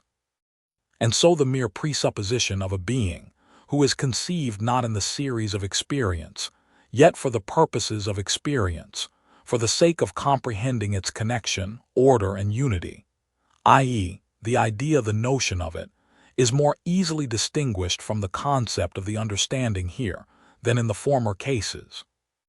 Hence, we can easily expose the dialectical illusion which arises from our making the subjective conditions of our thinking objective conditions of objects themselves, and an hypothesis necessary for the satisfaction of our reason, a dogma. As the observations of the critique on the pretensions of transcendental theology are intelligible, clear, and decisive, I have nothing more to add on the subject. General remark on the transcendental ideas. The objects which are given us by experience are in many respects incomprehensible, and many questions, to which the law of nature leads us, when carried beyond a certain point, though quite conformably to the laws of nature, admit of no answer, as for example the question, why substances attract one another. But if we entirely quit nature, or in pursuing its combinations, exceed all possible experience, and so enter the realm of mere ideas, we cannot then say that the object is incomprehensible, and that the nature of things proposes to us insoluble problems. For we are not then concerned with nature or in general with given objects, but with concepts, which have their origin merely in our reason, and with mere creations of thought, and all the problems that arise from our notions of them must be solved, because of course reason can and must give a full account of its own procedure. As the psychological, cosmological, and theological ideas are nothing but pure concepts of reason, which cannot be given in any experience, the questions which reason asks us about them are put to us not by the objects, but by mere maxims of our reason for the sake of its own satisfaction. They must all be capable of satisfactory answers, which is done by showing that they are principles which bring our use of the understanding into thorough agreement, completeness, and synthetical unity, and that they so far hold good of experience only, but of experience as a whole. Although an absolute whole of experience is impossible, the idea of a whole of cognition according to principles must impart to our knowledge a peculiar kind of unity, that of a system, without which it is nothing but piecework, and cannot be used for proving the existence of a highest purpose, which can only be the general system of all purposes. I do not here refer only to the practical, but also to the highest purpose of the speculative use of reason. The transcendental ideas, therefore, express the peculiar application of reason as a principle of systematic unity in the use of the understanding. Yet if we assume this unity of the mode of cognition to be attached to the object of cognition, if we regard that which is merely regulative to be constitutive, and if we persuade ourselves that we can by means of these ideas enlarge our cognition transcendently, or far beyond all possible experience, while it only serves to render experience within itself as nearly complete as possible, i.e., to limit its progress by nothing that cannot belong to experience, we suffer from a mere misunderstanding in our estimate of the proper application of our reason and of its principles, and from a dialectic, which both confuses the empirical use of reason and also sets reason at variance with itself. Conclusion. On the determination of the bounds of pure reason. Having adduced the clearest arguments, it would be absurd for us to hope that we can know more of any object than belongs to the possible experience of it, or lay claim to the least atom of knowledge about anything not assumed to be an object of possible experience, which would determine it according to the constitution it has in itself. For how could we determine anything in this way, since time, space, and the categories, and still more all the concepts formed by empirical experience or perception in the sensible world, have and can have no other use than to make experience possible? And if this condition is omitted from the pure concepts of the understanding, they do not determine any object and have no meaning whatever. But it would be on the other hand a still greater absurdity if we conceded no things in themselves, or set up our experience for the only possible mode of knowing things, our way of beholding them in space and in time for the only possible way, and our discursive understanding for the archetype of every possible understanding. In fact, if we wish to have the principles of the possibility of experience considered universal conditions of things in themselves. Our principles, which limit the use of reason to possible experience, might in this way become transcendent, and the limits of our reason be set up as limits of the possibility of things in themselves, as Hume's dialogues may illustrate, if a careful critique did not guard the bounds of our reason with respect to its empirical use, and set a limit to its pretensions. Skepticism originally arose from metaphysics and its licentious dialectics. At first it might, merely to favor the empirical use of reason, announce everything that transcends this use as worthless and deceitful. But by and by, when it was perceived that the very same principles that are used in experience, insensibly, and apparently with the same right, led still further than experience extends, then men began to doubt even the propositions of experience. But here there is no danger, for common sense will doubtless always assert its rights. A certain confusion, however, arose in science which cannot determine how far reason is to be trusted, and why only so far and no further, and this confusion can only be cleared up and all future relapses obviated by a formal determination, on principle, of the boundary of the use of our reason. We cannot indeed, beyond all possible experience, form a definite notion of what things in themselves may be. Yet we are not at liberty to abstain entirely from inquiring into them, for experience never satisfies reason fully, but in answering questions, refers us further and further back, and leaves us dissatisfied with regard to their complete solution. This anyone may gather from the dialectics of pure reason, which therefore has its good subjective grounds.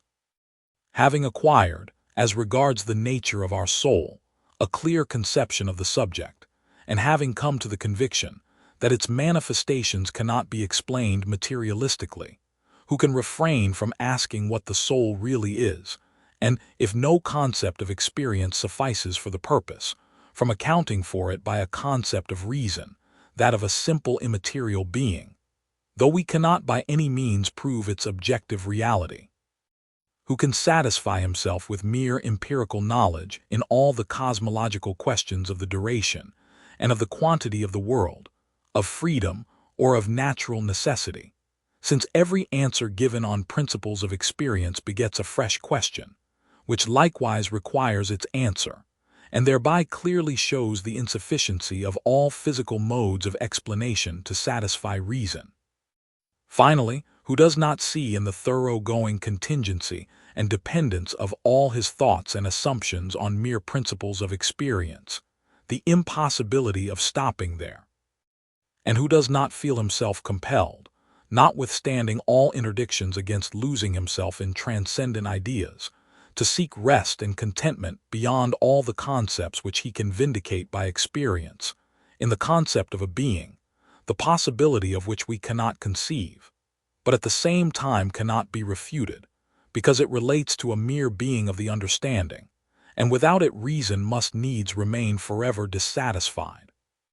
Bounds in extended beings always presuppose a space existing outside a certain definite place, and enclosing it. Limits do not require this, but are mere negations, which affect a quantity, so far as it is not absolutely complete.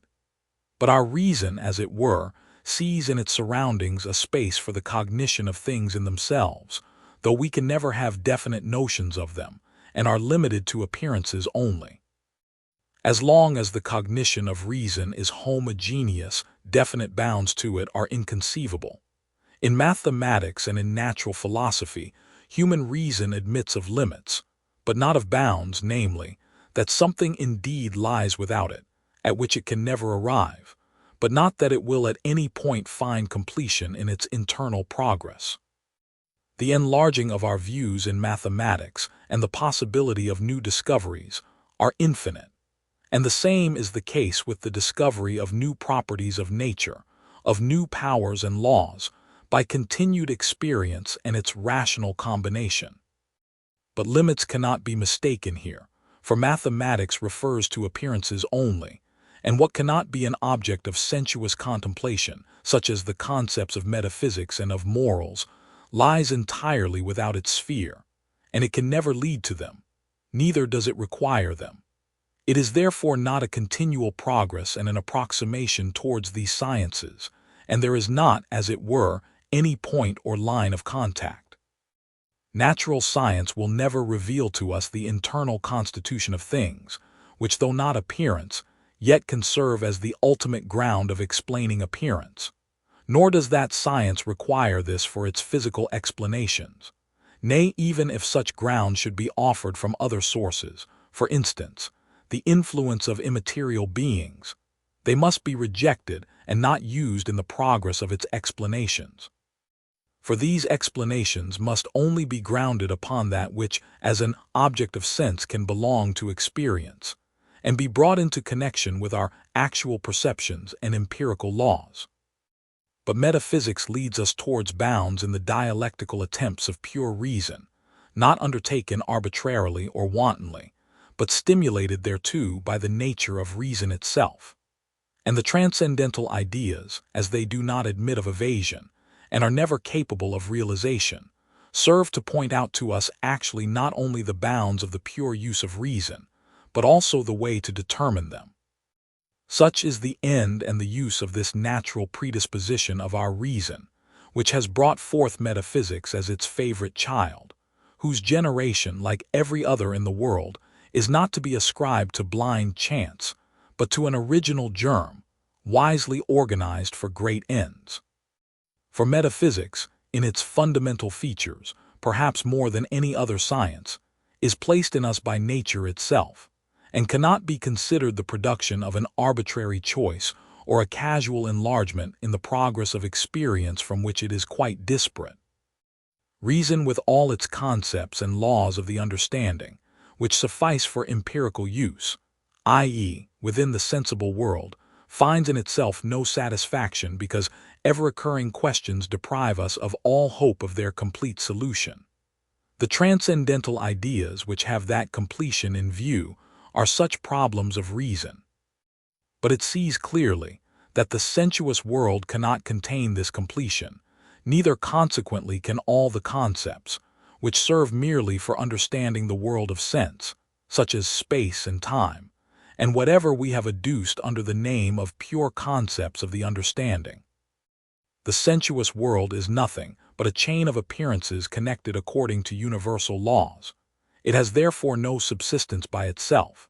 It is not the thing in itself, and consequently must point to that which contains the basis of this experience, to beings which cannot be cognized merely as phenomena, but as things in themselves. In the cognition of them alone, reason can hope to satisfy its desire of completeness in proceeding from the condition to its conditions. We have above indicated the limits of reason with regard to all cognition of mere creations of thought. Now, since the transcendental ideas have urged us to approach them, and thus have led us, as it were, to the spot where the occupied space, namely, experience, touches the void, that of which we can know nothing, namely, noumena, we can determine the bounds of pure reason. For in all bounds there is something positive, e.g., a surface is the boundary of corporeal space, and is therefore itself a space. A line is a space, which is the boundary of the surface, a point the boundary of the line, but yet always a place in space, whereas limits contain mere negations.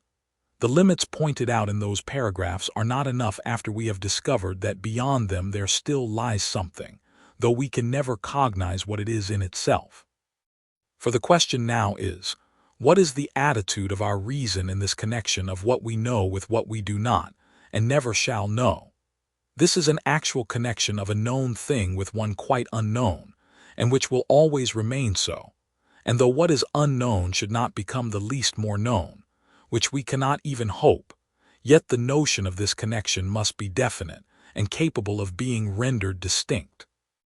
We must therefore accept an immaterial being, a world of understanding, and a supreme being, all mere noumena, because in them only, as things in themselves, reason finds that completion and satisfaction, which it can never hope for in the derivation of appearances from their homogeneous grounds, and because these actually have reference to something distinct from them, and totally heterogeneous, as appearances always presuppose an object in itself. and therefore suggest its existence, whether we can know more of it or not. But as we can never cognize these beings of understanding as they are in themselves, that is, definitely, yet must assume them as regards the sensible world, and connect them with it by reason, we are at least able to think this connection by means of such concepts as express their relation to the world of sense. Yet if we represent to ourselves a being of the understanding by nothing but pure concepts of the understanding, we then indeed represent nothing definite to ourselves. Consequently, our concept has no significance. But if we think it by properties borrowed from the sensuous world, it is no longer a being of understanding, but is conceived as an appearance, and belongs to the sensible world. Let us take an instance from the notion of the Supreme Being. Our deistic conception is quite a pure concept of reason, but represents only a thing containing all realities, without being able to determine any one of them.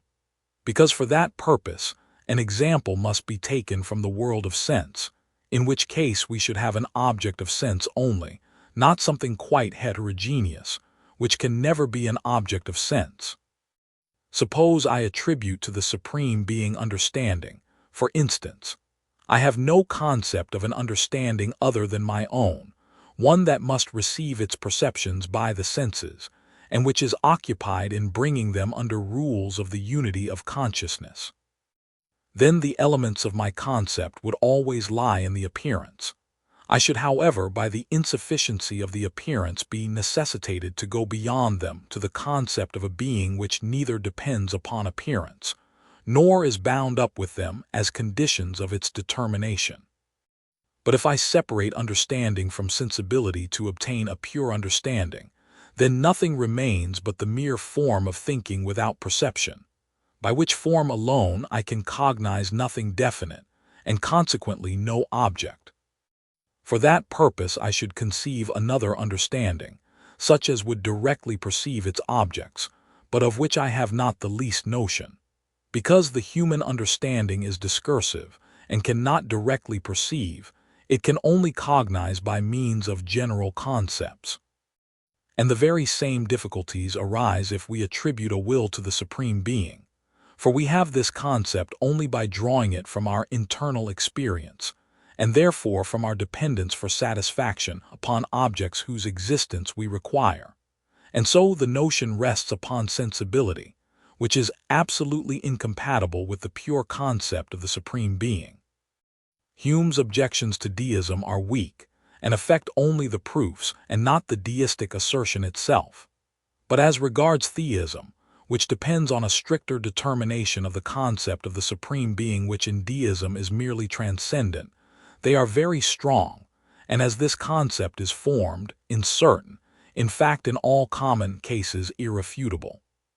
Hume always insists that by the mere concept of an original being, to which we apply only ontological predicates, eternity, omnipresence, omnipotence, we think nothing definite, and that properties which can yield a concept in concreto must be superadded.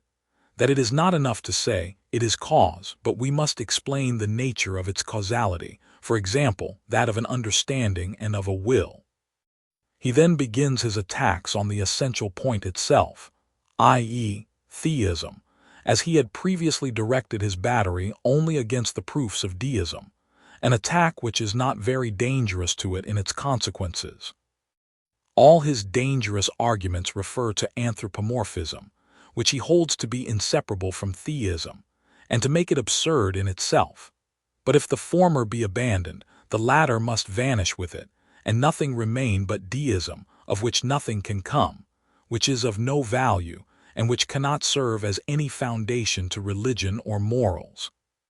If this anthropomorphism were really unavoidable, no proofs whatever of the existence of a Supreme Being, even were they all granted, could determine for us the concept of this being without involving us in contradictions.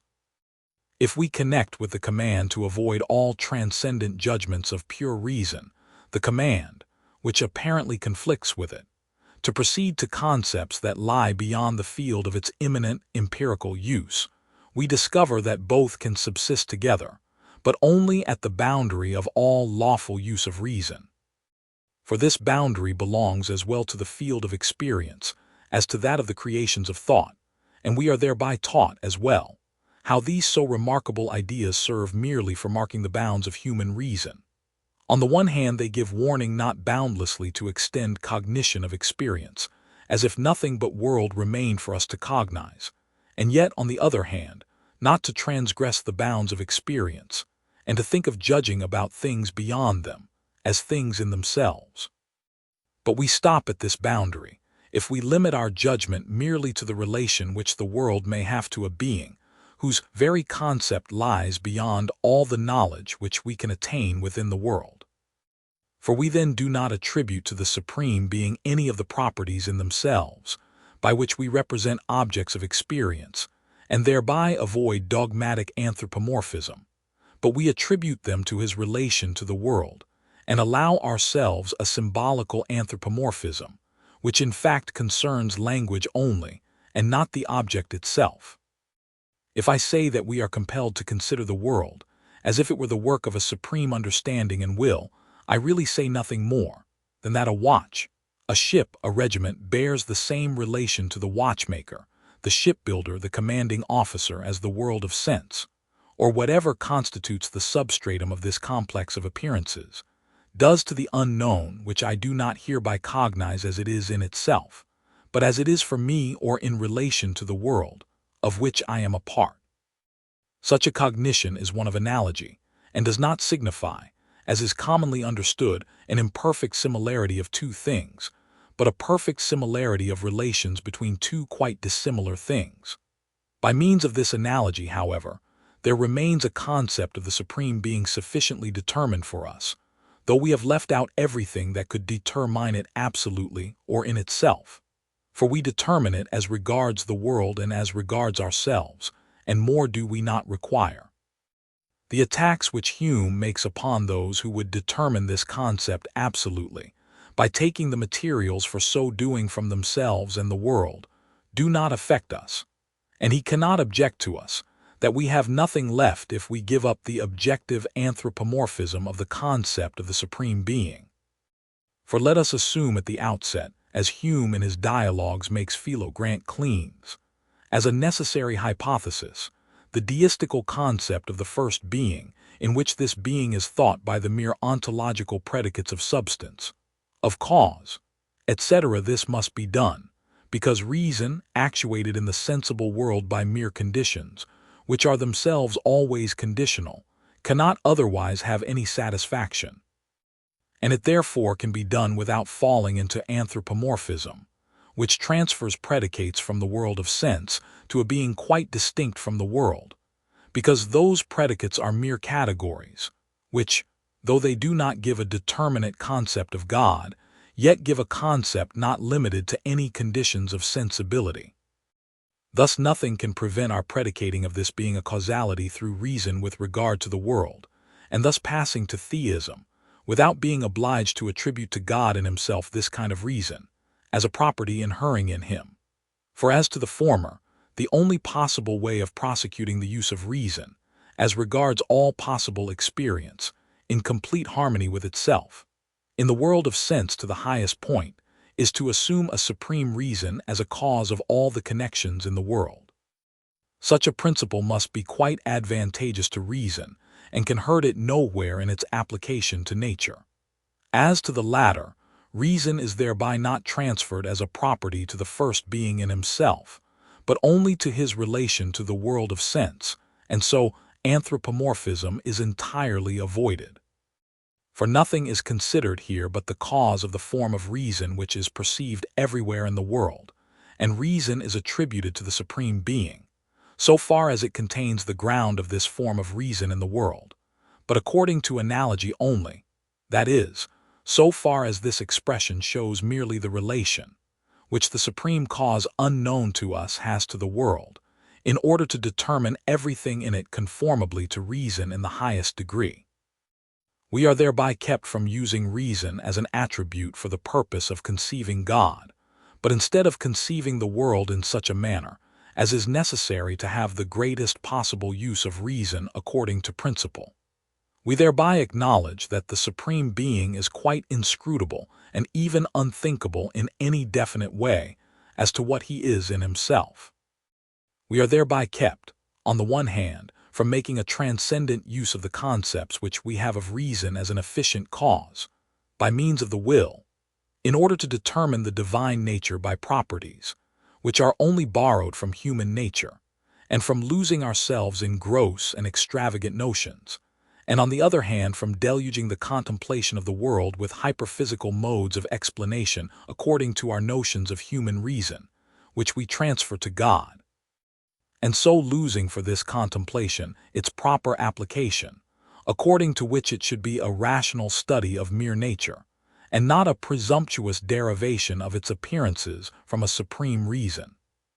The expression suited to our feeble notions is, that we conceive the world as if it came, as to its existence and internal plan, from a supreme reason, by which notion we both cognize the constitution, which belongs to the world itself, yet without pretending to determine the nature of its cause in itself, and on the other hand, we transfer the ground of this constitution, of the form of reason in the world, upon the relation of the supreme cause to the world, without finding the world sufficient by itself for that purpose. Thus the difficulties which seem to oppose theism disappear by combining with Hume's principle, not to carry the use of reason dogmatically beyond the field of all possible experience. This other principle, which he quite overlooked, not to consider the field of experience as one which bounds itself in the eye of our reason. The critique of pure reason here points out the true mean between dogmatism, which Hume combats, and skepticism, which he would substitute for it, a mean which is not like other means that we find advisable to determine for ourselves, as it were mechanically, by adopting something from one side and something from the other, and by which nobody is taught a better way, but such a one as can be accurately determined on principles. At the beginning of this annotation, I made use of the metaphor of a boundary, in order to establish the limits of reason in regard to its suitable use. The world of sense contains merely appearances, which are not things in themselves, but the understanding must assume these latter ones, namely, noumena. In our reason both are comprised, and the question is, how does reason proceed to set boundaries to the understanding as regards both these fields? Experience, which contains all that belongs to the sensuous world, does not bound itself. It only proceeds in every case from the conditioned to some other equally conditioned object. Its boundary must lie quite without it, and this field is that of the pure beings of the understanding. But this field, so far as the determination of the nature of these beings is concerned, is an empty space for us, and if dogmatically determined concepts alone are in question, we cannot pass out of the field of possible experience. But as a boundary itself is something positive, which belongs as well to that which lies within, as to the space that lies without the given complex, it is still an actual positive cognition, which reason only acquires by enlarging itself to this boundary, yet without attempting to pass it, because it there finds itself in the presence of an empty space, in which it can conceive forms of things, but not things themselves. But the setting of a boundary to the field of the understanding by something, which is otherwise unknown to it, is still a cognition which belongs to reason even at this standpoint, and by which it is neither confined within the sensible, nor straying without it, but only refers, as befits the knowledge of a boundary, to the relation between that which lies without it, and that which is contained within it. Natural theology is such a concept at the boundary of human reason, being constrained to look beyond this boundary to the idea of a supreme being, and for practical purposes to that of an intelligible world also, not in order to determine anything relatively to this pure creation of the understanding, which lies beyond the world of sense, but in order to guide the use of reason within it according to principles of the greatest possible, theoretical as well as practical unity. For this purpose, we make use of the reference of the world of sense to an independent reason, as the cause of all its connections. Thereby we do not purely invent a being, as beyond the sensible world there must be something that can only be thought by the pure understanding, we determine that something in this particular way, though only of course according to analogy. And thus there remains our original proposition, which is the resume of the whole critique. That reason by all its a priori principles never teaches us anything more than objects of possible experience, and even of these nothing more than can be cognized in experience. But this limitation does not prevent reason leading us to the objective boundary of experience, namely, to the reference to something which is not itself an object of experience, but is the ground of all experience. Reason does not, however, teach us anything concerning the thing in itself. It only instructs us as regards its own complete and highest use in the field of possible experience. But this is all that can be reasonably desired in the present case, and with which we have cause to be satisfied. Thus we have fully exhibited metaphysics as it is actually given in the natural predisposition of human reason, and in that which constitutes the essential end of its pursuit, according to its subjective possibility. Though we have found that this merely natural use of such a predisposition of our reason, if no discipline arising only from a scientific critique bridles and sets limits to it, involves us in transcendent, either apparently or really conflicting, dialectical syllogisms. And this fallacious metaphysics is not only unnecessary as regards the promotion of our knowledge of nature, but even disadvantageous to it. There yet remains a problem worthy of solution, which is to find out the natural ends intended by this disposition to transcendent concepts in our reason, because everything that lies in nature must be originally intended for some useful purpose. Such an inquiry is of a doubtful nature, and I acknowledge that what I can say about it is conjecture only, like every speculation about the first ends of nature. The question does not concern the objective validity of metaphysical judgments, but our natural predisposition to them, and therefore does not belong to the system of metaphysics but to anthropology.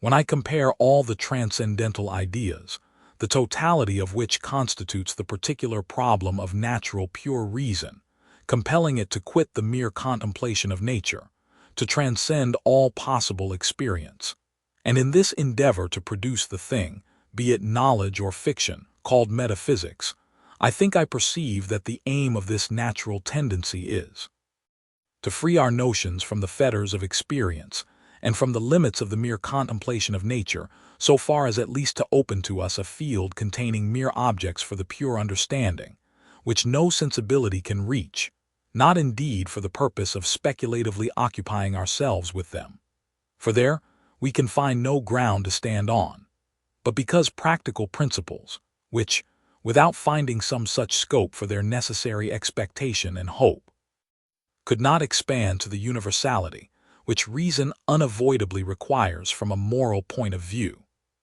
So I find that the psychological idea, however little it may reveal to me the nature of the human soul, which is higher than all concepts of experience, shows the insufficiency of these concepts plainly enough, and thereby deters me from materialism, the psychological notion of which is unfit for any explanation of nature, and besides confines reason in practical respects. The cosmological ideas, by the obvious insufficiency of all possible cognition of nature to satisfy reason in its lawful inquiry, serve in the same manner to keep us from naturalism, which asserts nature to be sufficient for itself. Finally, all natural necessity in the sensible world is conditional, as it always presupposes the dependence of things upon others, and unconditional necessity must be sought only in the unity of a cause different from the world of sense.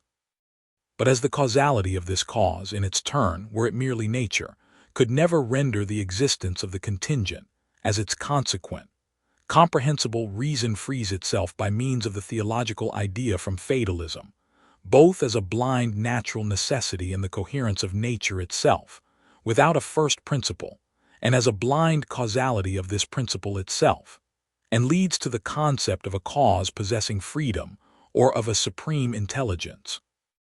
Thus the transcendental ideas serve, if not to instruct us positively, at least to destroy the rash assertions of materialism, of naturalism, and of fatalism, and thus to afford scope for the moral ideas beyond the field of speculation.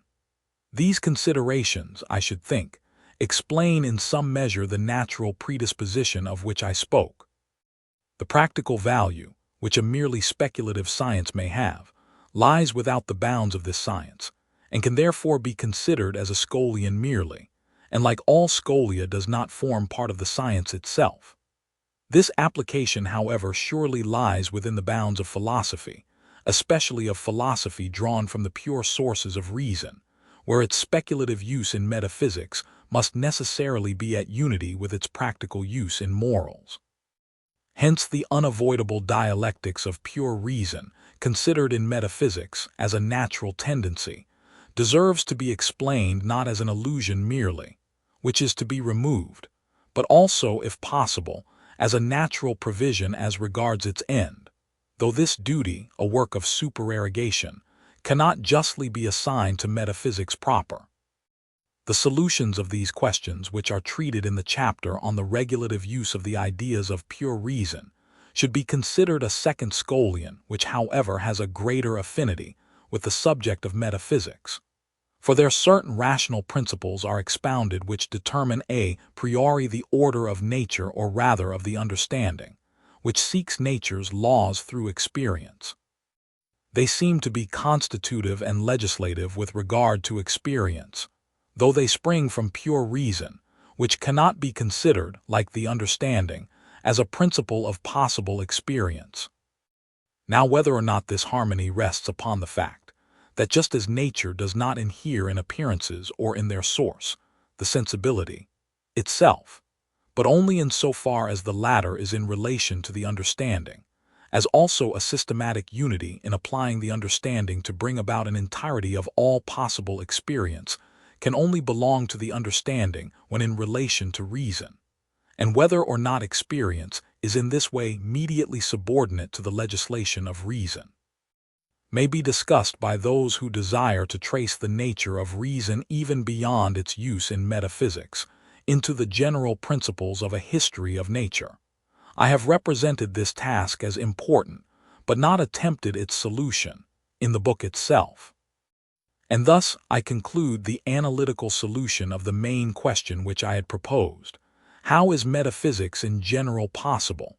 By ascending from the data of its actual use and its consequences to the grounds of its possibility. Appendix: on what can be done to make metaphysics actual as a science.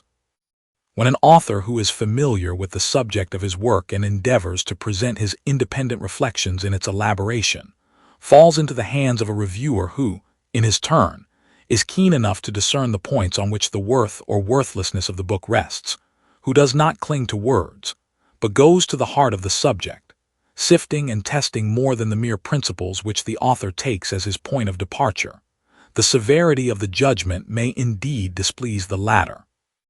Since all the ways heretofore taken have failed to attain the goal, and since without a preceding critique of pure reason it is not likely ever to be attained, the present essay now before the public has a fair title to an accurate and careful investigation, except it be thought more advisable to give up all pretensions to metaphysics, to which, if men but would consistently adhere to their purpose, no objection can be made. If we take the course of things as it is, not as it ought to be, there are two sorts of judgments. One, a judgment which precedes investigation, in our case, one in which the reader from his own metaphysics pronounces judgment on the critique of pure reason, which was intended to discuss the very possibility of metaphysics. 2. The other, a judgment subsequent to investigation. In the latter, the reader is enabled to waive for a while the consequences of the critical researches that may be repugnant to his formerly adopted metaphysics, and first examines the grounds whence those consequences are derived. If what common metaphysics propounds were demonstrably certain, as for instance the theorems of geometry, the former way of judging would hold good. For if the consequences of certain principles are repugnant to established truths, these principles are false, and without further inquiry to be repudiated. But if metaphysics does not possess a stock of indisputably certain, synthetical propositions, and should it even be the case that there are a number of them, which, though among the most specious, are by their consequences in mutual collision, and if no sure criterion of the truth of peculiarly metaphysical, synthetical propositions is to be met with in it, then the former way of judging is not admissible. But the investigation of the principles of the critique must precede all judgments as to its value. On a specimen of a judgment of the critique prior to its examination. This judgment is to be found in the Göttingen Scholarly Notices, in the supplement to the third division of January 19, 1782, pages 40 and the pages after it. But the public does not care, as it gains thereby, and the author himself may be contented, as an opportunity of correcting or explaining his positions is afforded to him at an early date by the examination of a competent judge, in such a manner that if he believes himself fundamentally right, he can remove in time any stone of offense that might hurt the success of his work. I find myself, with my reviewer, in quite another position. He seems not to see at all the real matter of the investigation with which, successfully or unsuccessfully, I have been occupied. It is either impatience at thinking out a lengthy work, or vexation at a threatened reform of a science in which he believed he had brought everything to perfection long ago, or, what I am unwilling to imagine, real narrow-mindedness, that prevents him from ever carrying his thoughts beyond his school metaphysics. In short, he passes impatiently in review a long series of propositions, by which, without knowing their premises, we can think nothing, intersperses here and there his censure, the reason of which the reader understands just as little as the propositions against which it is directed, and hence his report can neither serve the public nor damage me in the judgment of experts. I should, for these reasons, have passed over this judgment altogether, were it not that it may afford me occasion for some explanations which may in some cases save the readers of these Prolegomena from a misconception. In order to take a position from which my reviewer could most easily set the whole work in a most unfavorable light, without venturing to trouble himself with any special investigation, he begins and ends by saying, "This work is a system of transcendent, or, as he translates it, of higher idealism." A glance at this line soon showed me the sort of criticism that I had to expect, much as though the reviewer were one who had never seen or heard of geometry, having found a Euclid and coming upon various figures in turning over its leaves, were to say, on being asked his opinion of it, "The work is a textbook of drawing." The author introduces a peculiar terminology, in order to give dark, incomprehensible directions, which in the end teach nothing more than what everyone can effect by a fair natural accuracy of eye, etc. Let us see, in the meantime, what sort of an idealism it is that goes through my whole work, although it does not by a long way constitute the soul of the system. The dictum of all genuine idealists from the Eleatic school to Bishop Berkeley is contained in this formula: all cognition through the senses and experience is nothing but sheer illusion, and only in the ideas of the pure understanding and reason there is truth. The principle that throughout dominates and determines my idealism is, on the contrary, all cognition of things merely from pure understanding or pure reason is nothing but sheer illusion, and only in experience is there truth. But this is directly contrary to idealism proper. How came I then to use this expression for quite an opposite purpose, and how came my reviewer to see it everywhere?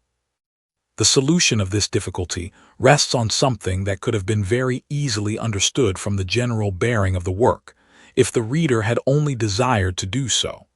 Space and time, together with all that they contain, are not things nor qualities in themselves, but belong merely to the appearances of the latter. Up to this point, I am one in confession with the above idealists. But these, and amongst them more particularly Berkeley, regarded space as a mere empirical presentation that, like the phenomenon it contains, is only known to us by means of experience or perception, together with its determinations.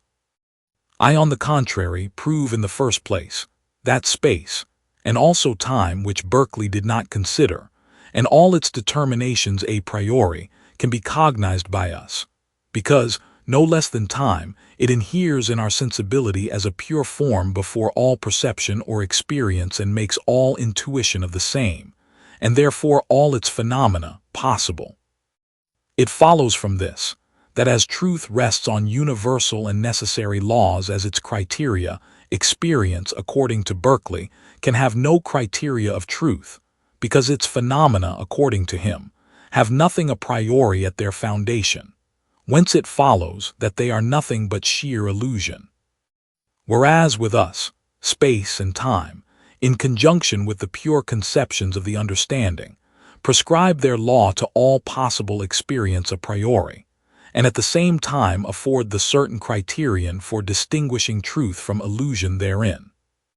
My so-called, properly critical, idealism is of quite a special character, in that it subverts the ordinary idealism, and that through it all cognition a priori, even that of geometry, first receives objective reality, which, without my demonstrated ideality of space and time, could not be maintained by the most zealous realists. This being the state of the case, I could have wished, in order to avoid all misunderstanding, to have named this conception of mine otherwise, but to alter it altogether was impossible. It may be permitted me, however, in future, as has been above intimated, to term it the formal, or better still, the critical idealism, to distinguish it from the dogmatic idealism of Berkeley, and from the skeptical idealism of Descartes. Beyond this, I find nothing further remarkable in the judgment of my book. The reviewer criticizes here and there, makes sweeping criticisms, a mode prudently chosen, since it does not betray one's own knowledge or ignorance. A single thorough criticism in detail, had it touched the main question, as is only fair, would have exposed, it may be my error, or it may be my reviewer's measure of insight into this species of research. It was, moreover, not a badly conceived plan, in order at once to take from readers, who are accustomed to form their conceptions of books from newspaper reports, the desire to read the book itself, to pour out in one breath a number of passages in succession, torn from their connection, and their grounds of proof and explanations, and which must necessarily sound senseless, especially considering how antipathetic they are to all school metaphysics. To exhaust the reader's patience ad nauseum, and then, after having made me acquainted with the sensible proposition that persistent illusion is truth, to conclude with the crude paternal moralization. To what end, then, the quarrel with accepted language, to what end, and whence the idealistic distinction? A judgment which seeks all that is characteristic of my book, first supposed to be metaphysically heterodox, in a mere innovation of the nomenclature, proves clearly that my would-be judge has understood nothing of the subject, and in addition has not understood himself. My reviewer speaks like a man who is conscious of important and superior insight which he keeps hidden, for I am aware of nothing recent with respect to metaphysics that could justify his tone.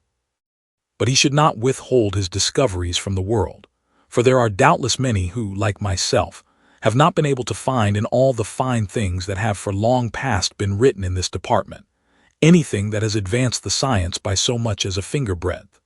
We find indeed the giving a new point to definitions, the supplying of lame proofs with new crutches, the adding to the crazy quilt of metaphysics fresh patches or changing its pattern, but all this is not what the world requires.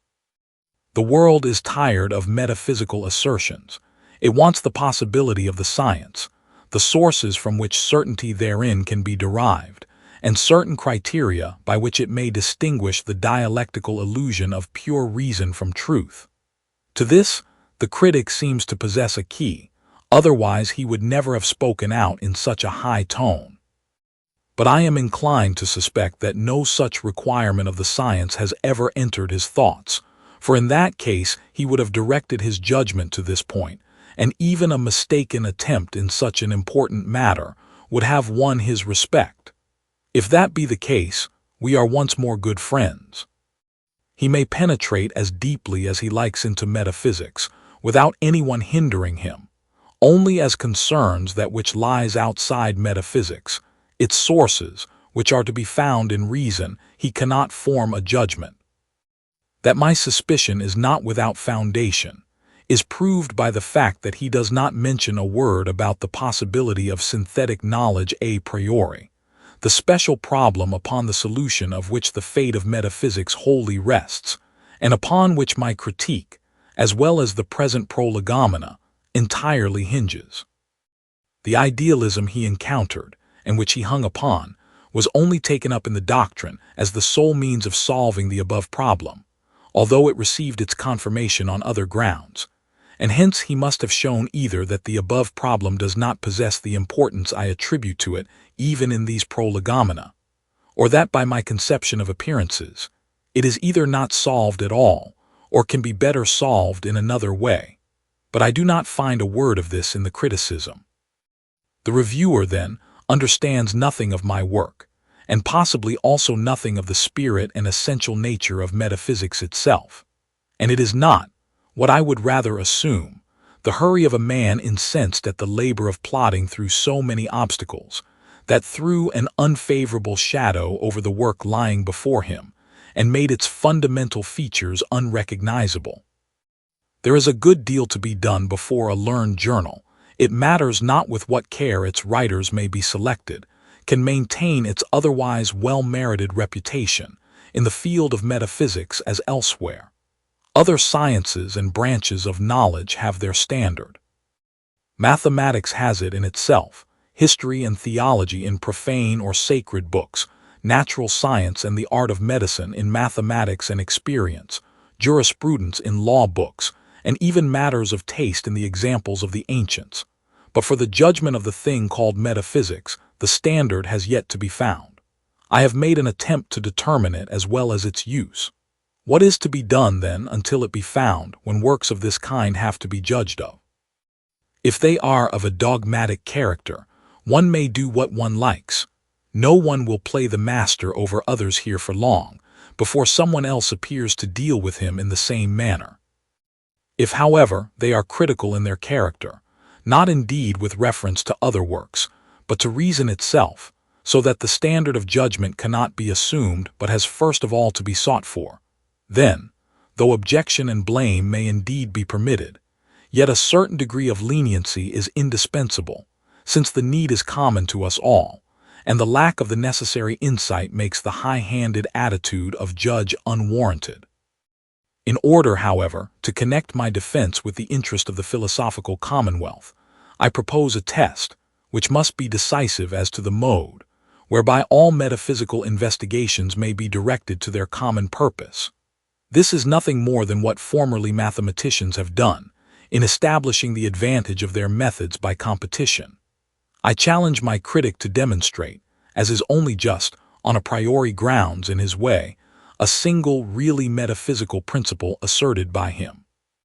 Being metaphysical, it must be synthetic and cognized a priori from conceptions, but it may also be any one of the most indispensable principles, as for instance, the principle of the persistence of substance, or of the necessary determination of events in the world by their causes. If he cannot do this, silence, however, is confession. He must admit that as metaphysics without a podictic certainty of propositions of this kind is nothing at all, its possibility or impossibility must before all things be established in a critique of the pure reason. Thus he is bound either to confess that my principles in the critique are correct, or he must prove their invalidity. But as I can already foresee, that, confidently as he has hitherto relied on the certainty of his principles, when it comes to a strict test he will not find a single one in the whole range of metaphysics he can bring forward, I will concede to him an advantageous condition, which can only be expected in such a competition, and will relieve him of the onus probandi by laying it on myself.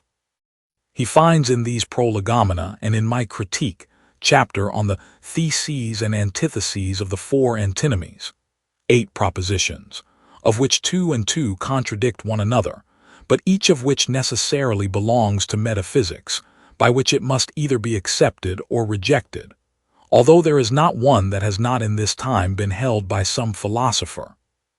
Now he has the liberty of selecting any one of these 8 propositions at his pleasure, and accepting it without any proof, of which I shall make him a present, but only one, for waste of time, will be just as little serviceable to him as to me, and then of attacking my proof of the opposite proposition.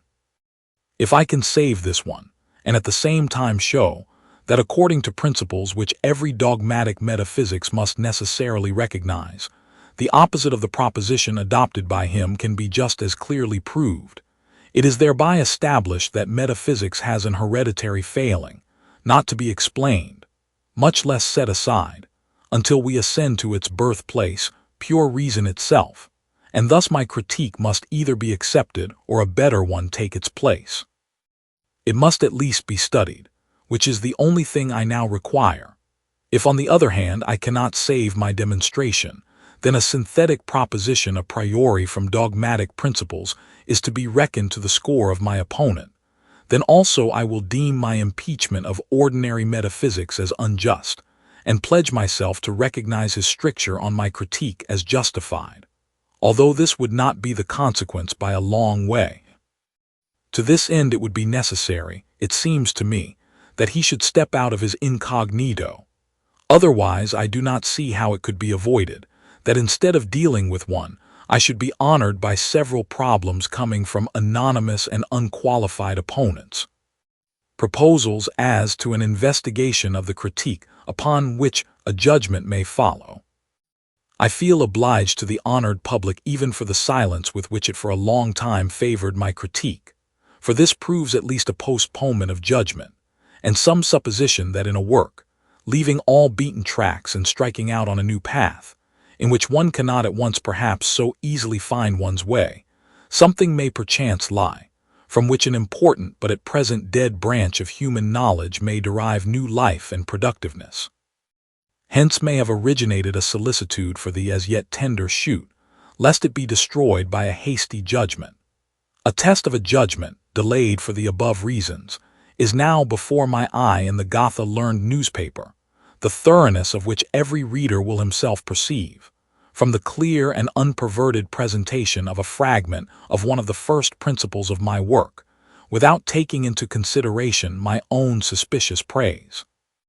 And now I propose, since an extensive structure cannot be judged of as a whole from a hurried glance, to test it piece by piece from its foundations, so thereby the present Prolegomena may fitly be used as a general outline with which the work itself may occasionally be compared.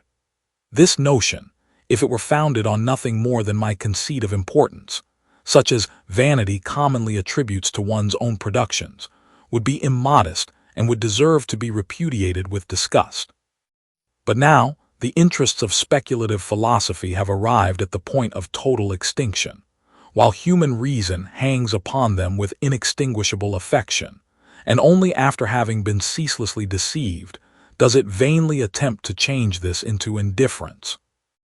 In our thinking age, it is not to be supposed, but that many deserving men would use any good opportunity of working for the common interest of the more and more enlightened reason, if there were only some hope of attaining the goal. Mathematics, natural science, laws, arts, even morality, etc., do not completely fill the soul. There is always a space left over, reserved for pure and speculative reason, the vacuity of which prompts us to seek in vagaries, buffooneries, and mysticism for what seems to be employment and entertainment, but what actually is mere pastime. In order to deaden the troublesome voice of reason, which in accordance with its nature requires something that can satisfy it, and not merely subserve other ends or the interests of our inclinations. A consideration, therefore, which is concerned only with reason as it exists for it itself, has, as I may reasonably suppose, a great fascination for everyone who has attempted thus to extend his conceptions, and I may even say a greater than any other theoretical branch of knowledge, for which he would not willingly exchange it, because here all other cognitions, and even purposes, must meet and unite themselves in a whole. I offer, therefore, these Prolegomena as a sketch and textbook for this investigation, and not the work itself. Although I am even now perfectly satisfied with the latter as far as contents, order, and mode of presentation, and the care that I have expended in weighing and testing every sentence before writing it down, are concerned, for it has taken me years to satisfy myself fully, not only as regards the whole, but in some cases even as to the sources of one particular proposition. Yet I am not quite satisfied with my exposition in some sections of the doctrine of elements, as for instance in the deduction of the conceptions of the understanding, or in that on the paralogisms of pure reason, because a certain diffuseness takes away from their clearness, and in place of them, what is here said in the Prolegomena respecting these sections may be made the basis of the test. It is the boast of the Germans that where steady and continuous industry are requisite, they can carry things farther than other nations. If this opinion be well-founded, an opportunity, a business, presents itself, the successful issue of which we can scarcely doubt, and in which all thinking men can equally take part, though they have hitherto been unsuccessful in accomplishing it, and in thus confirming the above good opinion. But this is chiefly because the science in question is of so peculiar a kind, that it can be at once brought to completion, and to that enduring state that it will never be able to be brought in the least degree farther or increased by later discoveries, or even changed, leaving here out of account adornment by greater clearness in some places, or additional uses. And this is an advantage no other science has or can have, because there is none so fully isolated and independent of others, and which is concerned with the faculty of cognition pure and simple. And the present moment seems, moreover, not to be unfavorable to my expectation, for just now, in Germany, no one seems to know wherewith to occupy himself, apart from the so-called useful sciences, so as to pursue not mere play, but a business possessing an enduring purpose. To discover the means how the endeavors of the learned may be united in such a purpose, I must leave to others. In the meantime, it is my intention to persuade anyone merely to follow my propositions, or even to flatter me with the hope that he will do so, but attacks, repetitions, limitations, or confirmation, completion, and extension, as the case may be, should be appended. If the matter be but investigated from its foundation, it cannot fail that a system, albeit not my own, shall be erected, that shall be a possession for future generations for which they may have reason to be grateful. It would lead us too far here to show what kind of metaphysics may be expected, when only the principles of criticism have been perfected, and how, because the old false feathers have been pulled out, she need by no means appear poor and reduced to an insignificant figure, but may be in other respects richly and respectably adorned. But other and great uses which would result from such a reform strike one immediately. The ordinary metaphysics had its uses, in that it sought out the elementary conceptions of the pure understanding in order to make them clear through analysis, and definite by explanation. In this way it was a training for reason, in whatever direction it might be turned, but this was all the good it did. Service was subsequently effaced when it favored conceit by venturesome assertions, sophistry by subtle distinctions and adornment, and shallowness by the ease with which it decided the most difficult problems by means of a little school wisdom, which is only the more seductive the more it has the choice, on the one hand, of taking something from the language of science, and on the other from that of popular discourse, thus being everything to everybody, but in reality nothing at all. By criticism, however, a standard is given to our judgment, whereby knowledge may be with certainty distinguished from pseudoscience, and firmly founded, being brought into full operation in metaphysics, a mode of thought extending by degrees its beneficial influence over every other use of reason, at once infusing into it the true philosophical spirit. But the service also that metaphysics performs for theology, by making it independent of the judgment of dogmatic speculation, thereby assuring it completely against the attacks of all such opponents, is certainly not to be valued lightly. For ordinary metaphysics, although it promised the latter much advantage, could not keep this promise, and moreover, by summoning speculative dogmatics to its assistance, did nothing but arm enemies against itself. Mysticism, which can prosper in a rationalistic age only when it hides itself behind a system of school metaphysics, under the protection of which it may venture to rave with a semblance of rationality, is driven from this, its last hiding place, by critical philosophy. Last but not least, it cannot be otherwise than important to a teacher of metaphysics to be able to say with universal assent that what he expounds is science, and that thereby genuine services will be rendered to the commonweal.